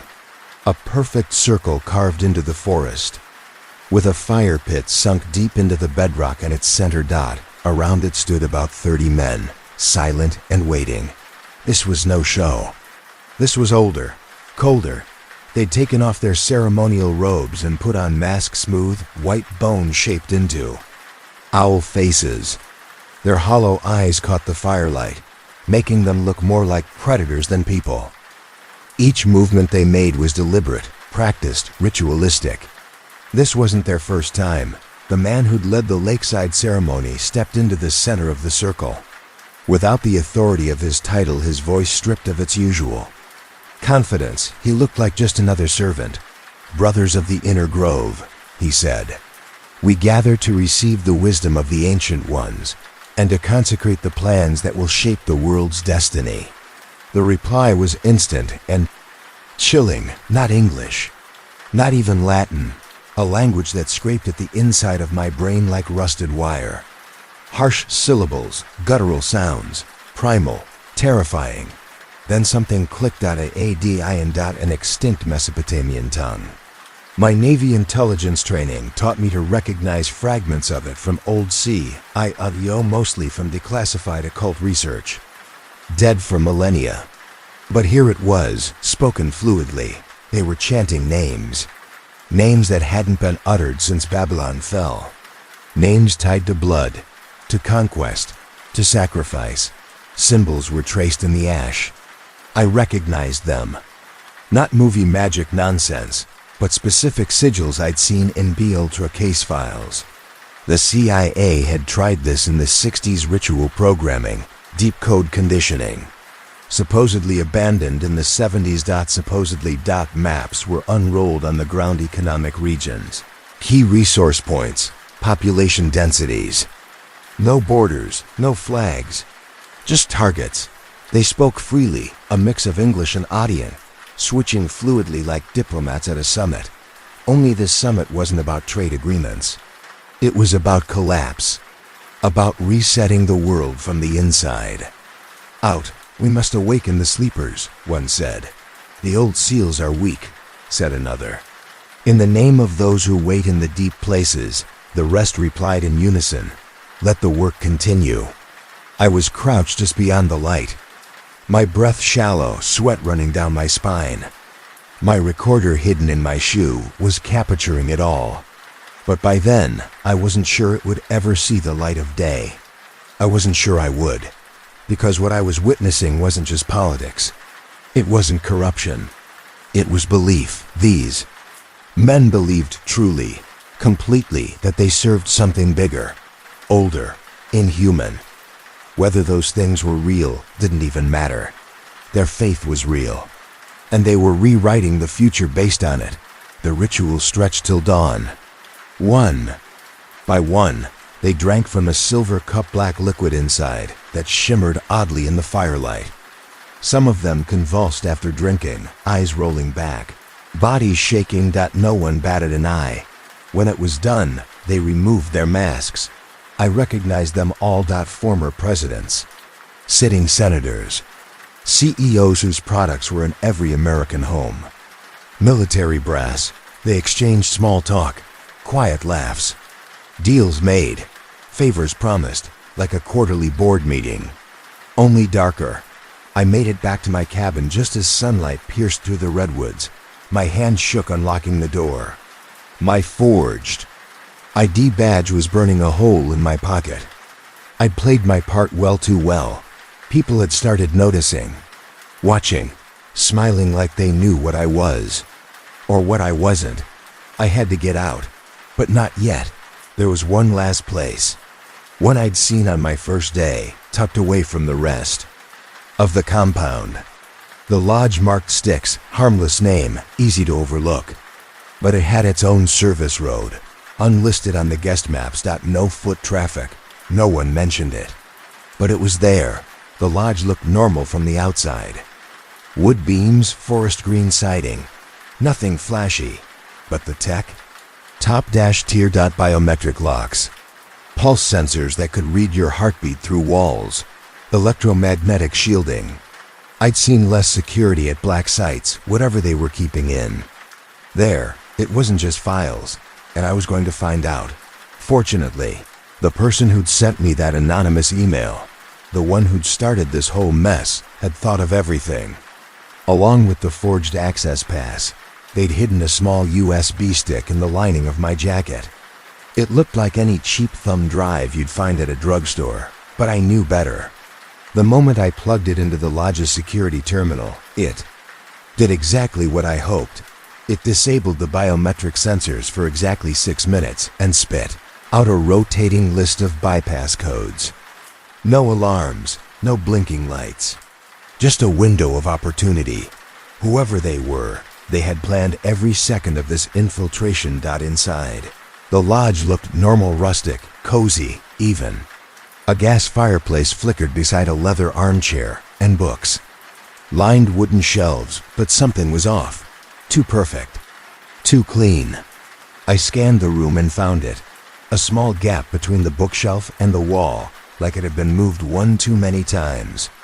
A hidden panel, not obvious unless you knew what to look for.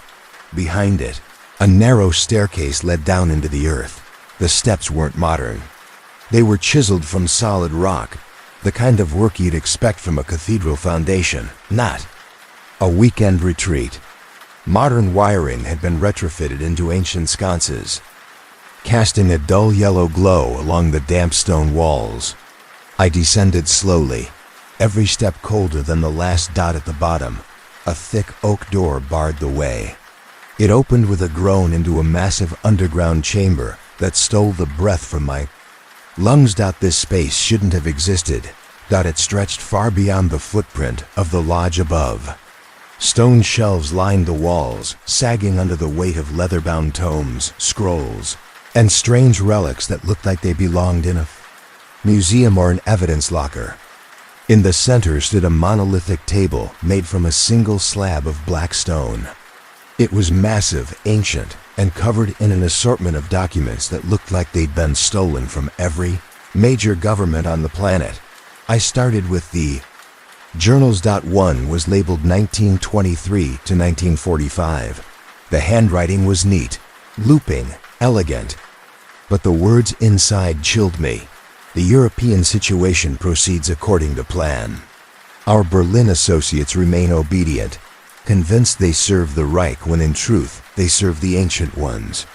The sacrifice of the lesser peoples will fuel the next phase of the great work. Another volume, more recent, Operation Mockingbird, exceeds all expectations. The press follows guidance without hesitation, believing they're defending the truth. In reality, They're shaping perception to match the narrative. The masses sleep soundly.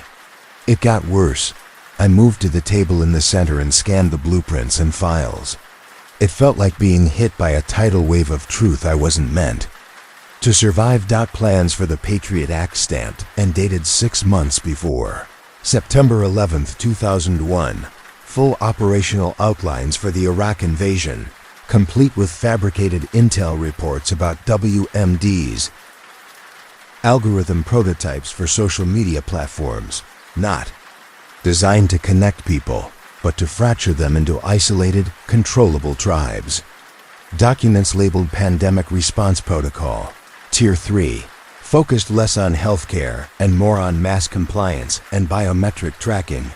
Blueprints for digital currency systems that completely erased financial anonymity. And beneath it all, the most chilling binder of them all, sustainable reduction strategies, framed as environmental initiatives, but detailing plans for culling global populations. Then I found the list. It was a roster of members, going back to 1872, the founding of the Bohemian Club, names from American history books, robber barons, rail tycoons, presidents, and then names that didn't belong. Names pulled from centuries prior. Names that shouldn't have coexisted on any timeline. It didn't make sense, unless some of them weren't human. At the bottom of the final page, in handwriting that hadn't yet dried, a single line: E. Granger, journalist, witnessed Inner Circle ceremony. July 16, 2023. Asset or liability. Recommend termination if no compliance by dawn. July 18. My heart stopped. They knew. They had known from the beginning. The anonymous email, the forged badge, the access to security systems. It hadn't been a whistleblower trying to expose the truth. It had been bait. A test, and I was failing. A soft beep came from the corner of the chamber. One of the motion sensors had just gone active. A red light began to pulse along the edge of the room, then another. Then another. Bootsteps. Heavy. Fast. Coming down the stone stairs. Voices followed, sharp, controlled, using call signs and tactical shorthand. Military precision. I grabbed everything I could: journals, documents, loose maps, and shoved them inside my coat. My eyes scanned the room for another exit, but there was only the door I came in through. And they were already coming through. Then everything went black. Emergency lights kicked on a second later, drowning the room in a dim blood-red glow. And in that sliver of darkness before the lights returned, I heard something, a voice, but not in my ears. In my mind. Run, little journalist. Run and tell the world what you've seen. But know that the telling will be your doom. The world's salvation requires greater sacrifices than yours. When the lights steadied again, a section of the wall had opened. Not a door, just smooth stone that had slid silently aside, revealing a tunnel carved directly into the rock. I didn't think. I ran. The air inside the tunnel was damp and old. The walls were etched with the same sigils I'd seen during the Inner Circle ritual, only older, ancient, worn smooth by time and contact. The symbols seemed to shimmer in the red glow as I passed, as if watching me. The tunnel branched out into a network, clearly designed to connect a series of natural caverns. I stayed on the main path, led by faint trails of glowing moss that pulsed a cold green light just bright enough to keep me from cracking my skull open on the low ceiling. Behind me, I could still hear the echo of pursuit. Boots. Shouts. Occasional flashes of light, cutting through the tunnel's darkness. But they were fading. Either they'd lost the entrance, or they didn't want to follow me down here. Eventually, the passage began to angle upward. The air grew fresher. I smelled wet earth, leaves, rain. I emerged from the tunnel behind a veil of thick vines. I pushed through them and found myself in the forest, miles from the main camp. The sky above was heavy with storm clouds. Thunder grumbled low in the distance. Raindrops began to patter against the leaves, perfect cover. If I could make it to my car before the Grove's search teams expanded their net. I might still have a chance to survive. To warn someone. To make the truth known. But even as I moved, through the trees, heart pounding and soaked to the bone, I couldn't shake the echo of that voice in my mind. And I knew, whatever I did next, there would be no going back. I knew something was wrong the moment I stepped off the trail. I'd expected tactical teams in black fatigues, radios crackling, maybe a few drones overhead. But what I saw instead, it didn't feel real. Shapes moved between the trees, tall, thin, too quiet for humans. They wore bone-white masks shaped like owls, the same ones I'd seen during the Inner Circle's midnight ceremony. But their movements weren't human. They glided more than they walked, unnaturally smooth, too precise. Their eyes glowed faintly, not like light bouncing off them, but as if the light came from somewhere deep inside. One of them turned toward me. I froze. "The journalist sees too much," he said, his voice somehow cutting clean through the roar of distant thunder. Another figure, half shrouded in shadow, replied calmly, like they were just discussing the weather. "The ancient ones are displeased, but the compact must be honored. He was brought here for a reason. Let him go. Let him carry the message." My body reacted before my mind did. I ran. Hard. Behind me, something laughed. It wasn't human. It wasn't even trying to sound human. The laughter followed me like a chill in the bones, not chasing. Me exactly ... just watching. Confident. Like they already knew how this would end. I reached the rental car just as the sky split open. Rain hammered the windshield. Thunder shook the glass. I didn't waste a second. I tore out of there, cutting across back roads and county routes, avoiding the highways, deleting my GPS history every 30 miles. My heart was pounding, but it wasn't adrenaline anymore. It was dread. In my jacket. The stolen documents burned against my ribs. Not literally, but they felt radioactive, like I was carrying something the world wasn't meant to see. I had it all. Photos, audio files, names, dates, GPS coordinates, even minutes from their meetings.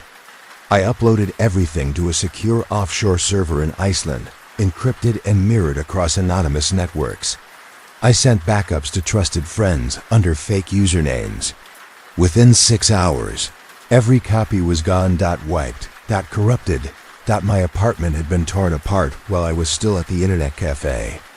Nothing taken, at least not in the usual sense, but everything that could store data was either gone or smashed. Laptop, phone, flash drives, even an old digital camera I hadn't used in years. All of it erased. The mainstream media wouldn't touch my story. At first, a few out news sites were interested, even enthusiastic. Then, without warning, silence. My emails bounced. Phone calls went straight to voicemail. Forum posts I made about the Grove vanished seconds after publishing. Threads locked. Accounts deleted. It was like the whole internet had been scrubbed clean. But that wasn't the worst part. The dreams were. Every single night since I left that forest, they come. Not dreams, exactly more like intrusions. Visions of enormous things writhing in the darkness between stars, tentacles brushing through dimensions like fingers through silk. I can't move during them. Can't speak. Just float, helpless, while they whisper truths I can't unhear. They show me their future. Skies gone black. Cities drowned under oily waves. People bent and broken into servitude. I see it. I feel it. And worst of all, I understand it. They didn't choose me by accident. They wanted someone who could see. Someone to understand, not warn. Warnings imply a chance to stop them. That's not what this is. They wanted a messenger, not to stir resistance, but to drain it, to spread despair, to show people how pointless it all is. Every word I write, every whisper of the truth. It's not a blow against them, it's a brick in their temple. They feed on the collapse of belief, the death of hope, the slow grind that turns free people into frightened animals looking for someone anyone to tell them what to do. Right now, I'm holed up in a cheap motel in Reno, then driving nonstop. For 3 days, never sleeping more than an hour or two. Doesn't matter. I know they're not chasing me. They don't need to. I'm already doing their work. Just by remembering. The grove wasn't a secret gathering. It was a doorway. The cremation. Of care, that wasn't just symbolic. It was an oath. A branding. A turning point. I wasn't an intruder there. I was inducted. And now I can't tell where my thoughts end and theirs begin. Tonight, I'll drive east. Maybe the desert will swallow me up, and this all ends there. Or maybe I'll find something, some old ritual. Or trick, something they didn't anticipate. Maybe I can burn it all down. But if you're reading this, if this text somehow slipped through the cracks, past their filters, then know this. They don't burn care in that grove. They burn conscience. Every time the fire dies, the world grows a little colder, a little darker, a little more theirs. The flames spread, but not with smoke or heat. They spread through screens, through apathy, through fear. And in those spreading shadows, something older than humanity is waiting to be born again. Now. Picture this, Black Ops trucks humming down a desert highway. The sterile air inside a top-secret hangar that doesn't officially exist. A low, constant thrum of technology that shouldn't exist. You think you'd know if something like that was real? You wouldn't. No one would. Because they don't just bury the truth. They bury the people who find it. That's where Jake Mercer comes in, a regular guy. Long-haul driver, no military past. No clearance. Just a man who's seen too much road and doesn't scare easy. Thought he'd seen it all until one sweltering Wednesday in Albuquerque. Jake was halfway through an energy drink, wiping road dust off his dash when he got the call. Martin, his dispatcher, sounded rattled. Jake, listen, you've been assigned something ... different. Different how? Jake asked, already narrowing his eyes. I don't know, Martin muttered. Fed clearance. High priority. Triple pay. Just don't ask questions. They told me you're the driver for this one. That's all I know. Jake wasn't dumb. Triple pay usually meant triple trouble. But money talks, and lately, maintenance on his rig had been eating him alive. The instructions were simple, but strange. Pick up a sealed freight container at a depot outside Santa Fe. Don't open it. Don't inspect it. Follow the GPS. Deliver it to a point deep in the Nevada desert by midnight. No exceptions. No conversations about the cargo. Not with anyone. Jake. Read the job sheet 3 times. There wasn't even a return route listed. He sighed and muttered, "Guess I'm the goddamn mailman now." He accepted the job, and with that, the wheels started turning not just on his truck, but on something much bigger, something that had been waiting for someone just like him. This job could set Jake up for months. That was the first thing he told himself when he accepted it. And honestly, the day-to-day grind had been wearing thin anyway. Deadlines, diesel fumes, the same dusty diners off every interstate. He needed something different. A secret government contract? That had just enough mystery to keep things interesting. By late afternoon, he pulled up to the secure depot. It looked more like a prison than a logistics yard. Razor wire fences, floodlights, and guards in plain black uniforms with no visible insignia. Jake rolled down his window, and a tall officer with glacier blue eyes stepped forward. The guy stared at Jake's ID longer than necessary, his gaze sharp enough to strip paint. Then, without a word, he gave a small nod and motioned for Jake to back into one of the loading bays. 4 workers silent, focused, rolled out a steel container about 20 feet long. Rivets sealed every edge, no handles, no vents, no labels, just a small stenciled code, R51, classified. Jake watched them bolt it down to the chassis like it was holding something sacred or dangerous. The officer returned, handed over a thick envelope. Your instructions, he said flatly. Stick to them. No detours. No curiosity. Understood? Jake nodded, a little too quickly. There was a weight in the air, like crossing a line he couldn't come back from. A threshold between the ordinary and something no one talks about. He climbed into the cab, fired up the engine, and pulled out. No one followed him. No black SUVs, no helicopters. The highway was still empty, like the desert was holding its breath. As the sun dipped low, the highway was still empty, like the desert was holding its breath. Daughter was holding its breath. As the sun dipped low, the highway was still empty, like the desert was holding its bay. Sky turned molten orange, then soft violet. The air hummed with heat, but Jake couldn't shake the chill in his chest. By dusk, a sign passed on his right, 75 miles to Groom Lake. Jake swallowed. He'd heard of Groom Lake. Everyone had. That's where the stories came from. Area 51 alien. Tech, reverse engineering spacecraft. He chuckled under his breath. Aliens, he muttered. Right. Still, the silence pressing in around him made the joke feel hollow. At 8:04 p.m., the radio crackled. Jake, you out there? It was Maggie Ruiz, late-night dispatcher, old friend, and occasional lifeline on lonely drives. He hesitated. The envelope instructions had been very clear. Speak to no one. But Maggie wasn't no one. She was safe. Yeah, Mags, I'm here. Heard you took some big shot job, she said, curious as ever.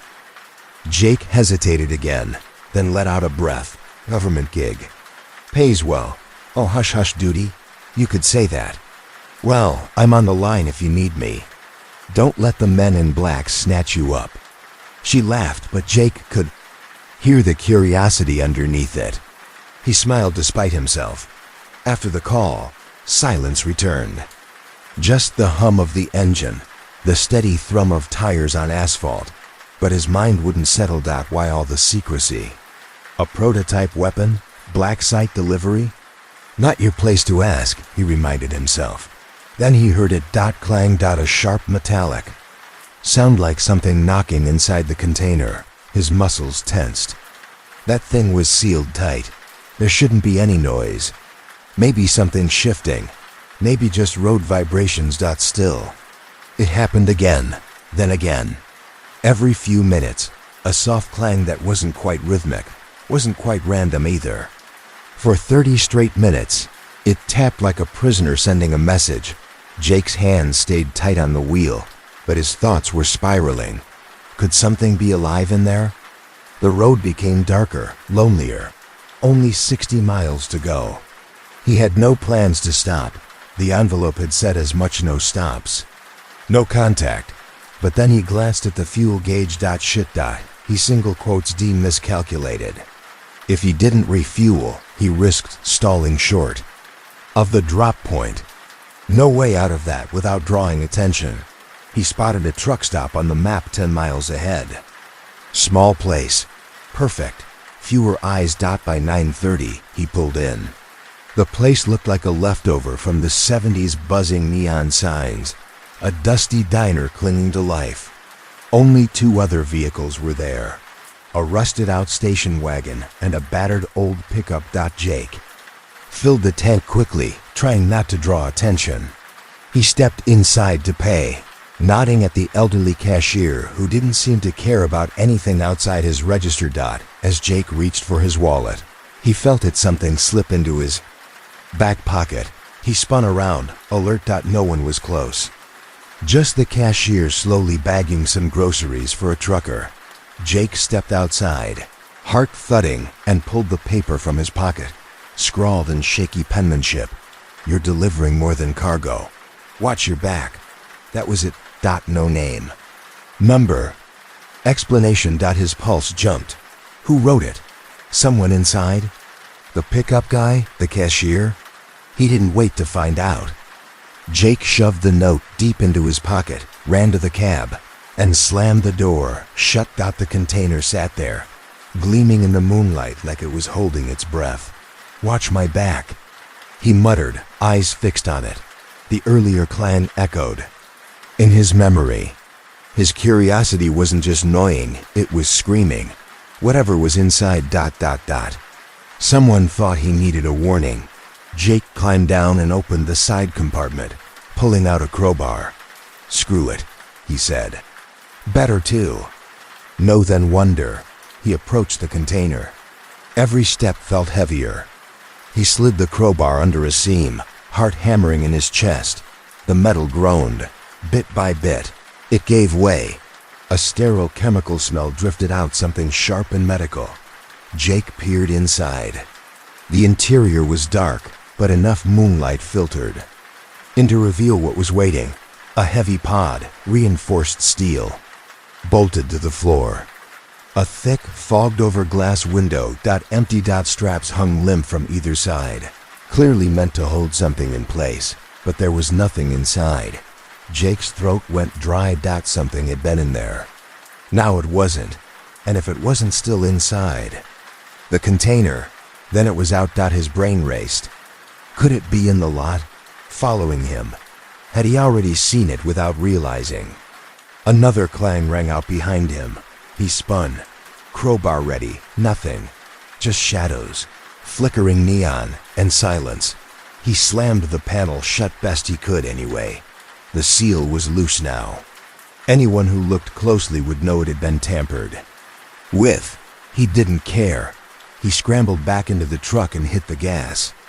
The engine roared to life. He had 50 miles to go, and he was carrying more than just a box of secrets. He was carrying something loose. Something quiet. Something watching. The warning note kept playing in Jake's mind like a broken record. Danger lurks in the dark. He gripped the steering wheel tighter, his knuckles pale. This job was spiraling into madness, but he wasn't about to turn back. Not now. So he pressed the gas pedal and rolled back onto the empty highway, swallowed by miles of silent desert. For the first time, the whole idea of Area 51 didn't sound so ridiculous. Something deep inside him clicked. Whatever he was hauling back, there in the trailer, it wasn't normal. And he sure as hell wasn't just a truck driver anymore. He was caught in something way over his head. The road stretched out endlessly beneath his wheels, but his thoughts were anything but steady. Paranoia started creeping in, tightening around his chest like a vice. He kept flicking glances to the side mirrors, half expecting a convoy of black SUVs to appear from nowhere. But the desert stayed quiet. Too quiet. He reached for the CB radio, hoping to hear a familiar voice. Anything to remind him he wasn't completely alone out here. Static crackled for a moment, then, "Jake, that you?" Maggie's voice burst through the white noise. "I was starting to think you'd gone silent for good." He grabbed the mic. "Maggie!" "Yeah, I'm here." His voice trembled more than he expected. "Listen, something's wrong. This cargo ... I don't know what the hell it is, but it's not right." There was a pause. He debated whether to tell her everything. "I opened it," he finally said, eyes darting between the road and the rear view. It was this ... pod, like something was supposed to be inside it, big enough to hold a person, maybe an animal. But it was empty, just straps, like something got out. The radio hissed again. "Empty?" Maggie's voice was sharper now. "Jake, that's bad. You hear anything? Smell anything?" He nodded slowly, though she couldn't see him. "Yeah, there were ... noises, metal scraping. Something's loose, Mags. It could be an animal or ... He stopped himself. He wasn't ready to say the word alien out loud, but it was already echoing in his mind. She inhaled sharply. "Jesus. Jake, this is big. Are you sure you want to keep going with this?" "I've come too far," he muttered. 30 more miles and I'm done. Maybe they'll know how to deal with it. Then I'm out. Paid and gone." "Okay," she said, her tone softer. "I'll see what I can find on that container code you mentioned. R51? Might be a nod to Area 51, or maybe something else. Just ... be careful."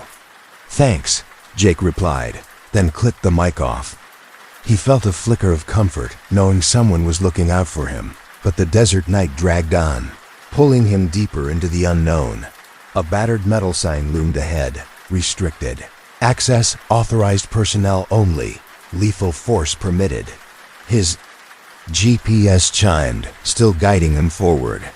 The drop-off point blinked on the screen, 28 miles to go. A dust devil swirled across the asphalt, forcing him to slow down.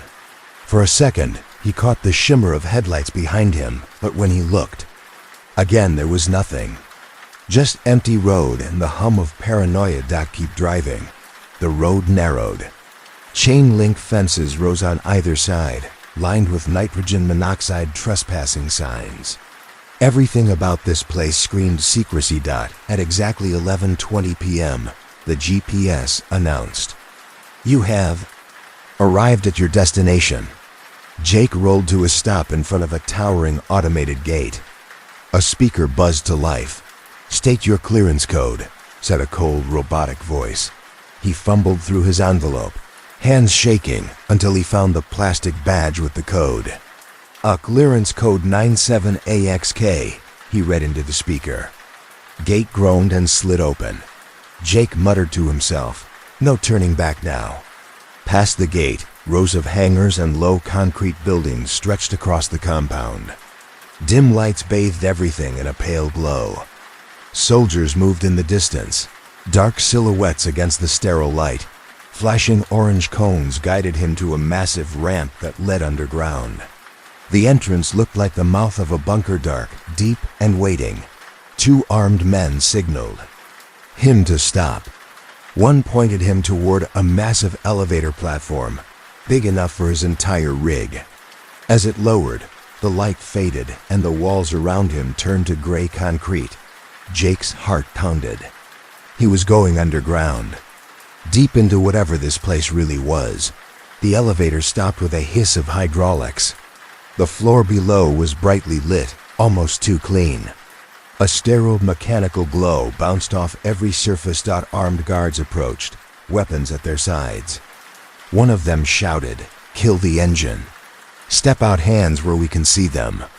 Jake complied, heart hammering as he stepped into the floodlights. Another guard scanned the trailer's lock with a handheld device. Jake froze. "Please don't." "See it. Don't notice." A sharp beep echoed. The guard's eyes narrowed. "Seal's broken." He looked directly at Jake. "Did you tamper with the cargo?"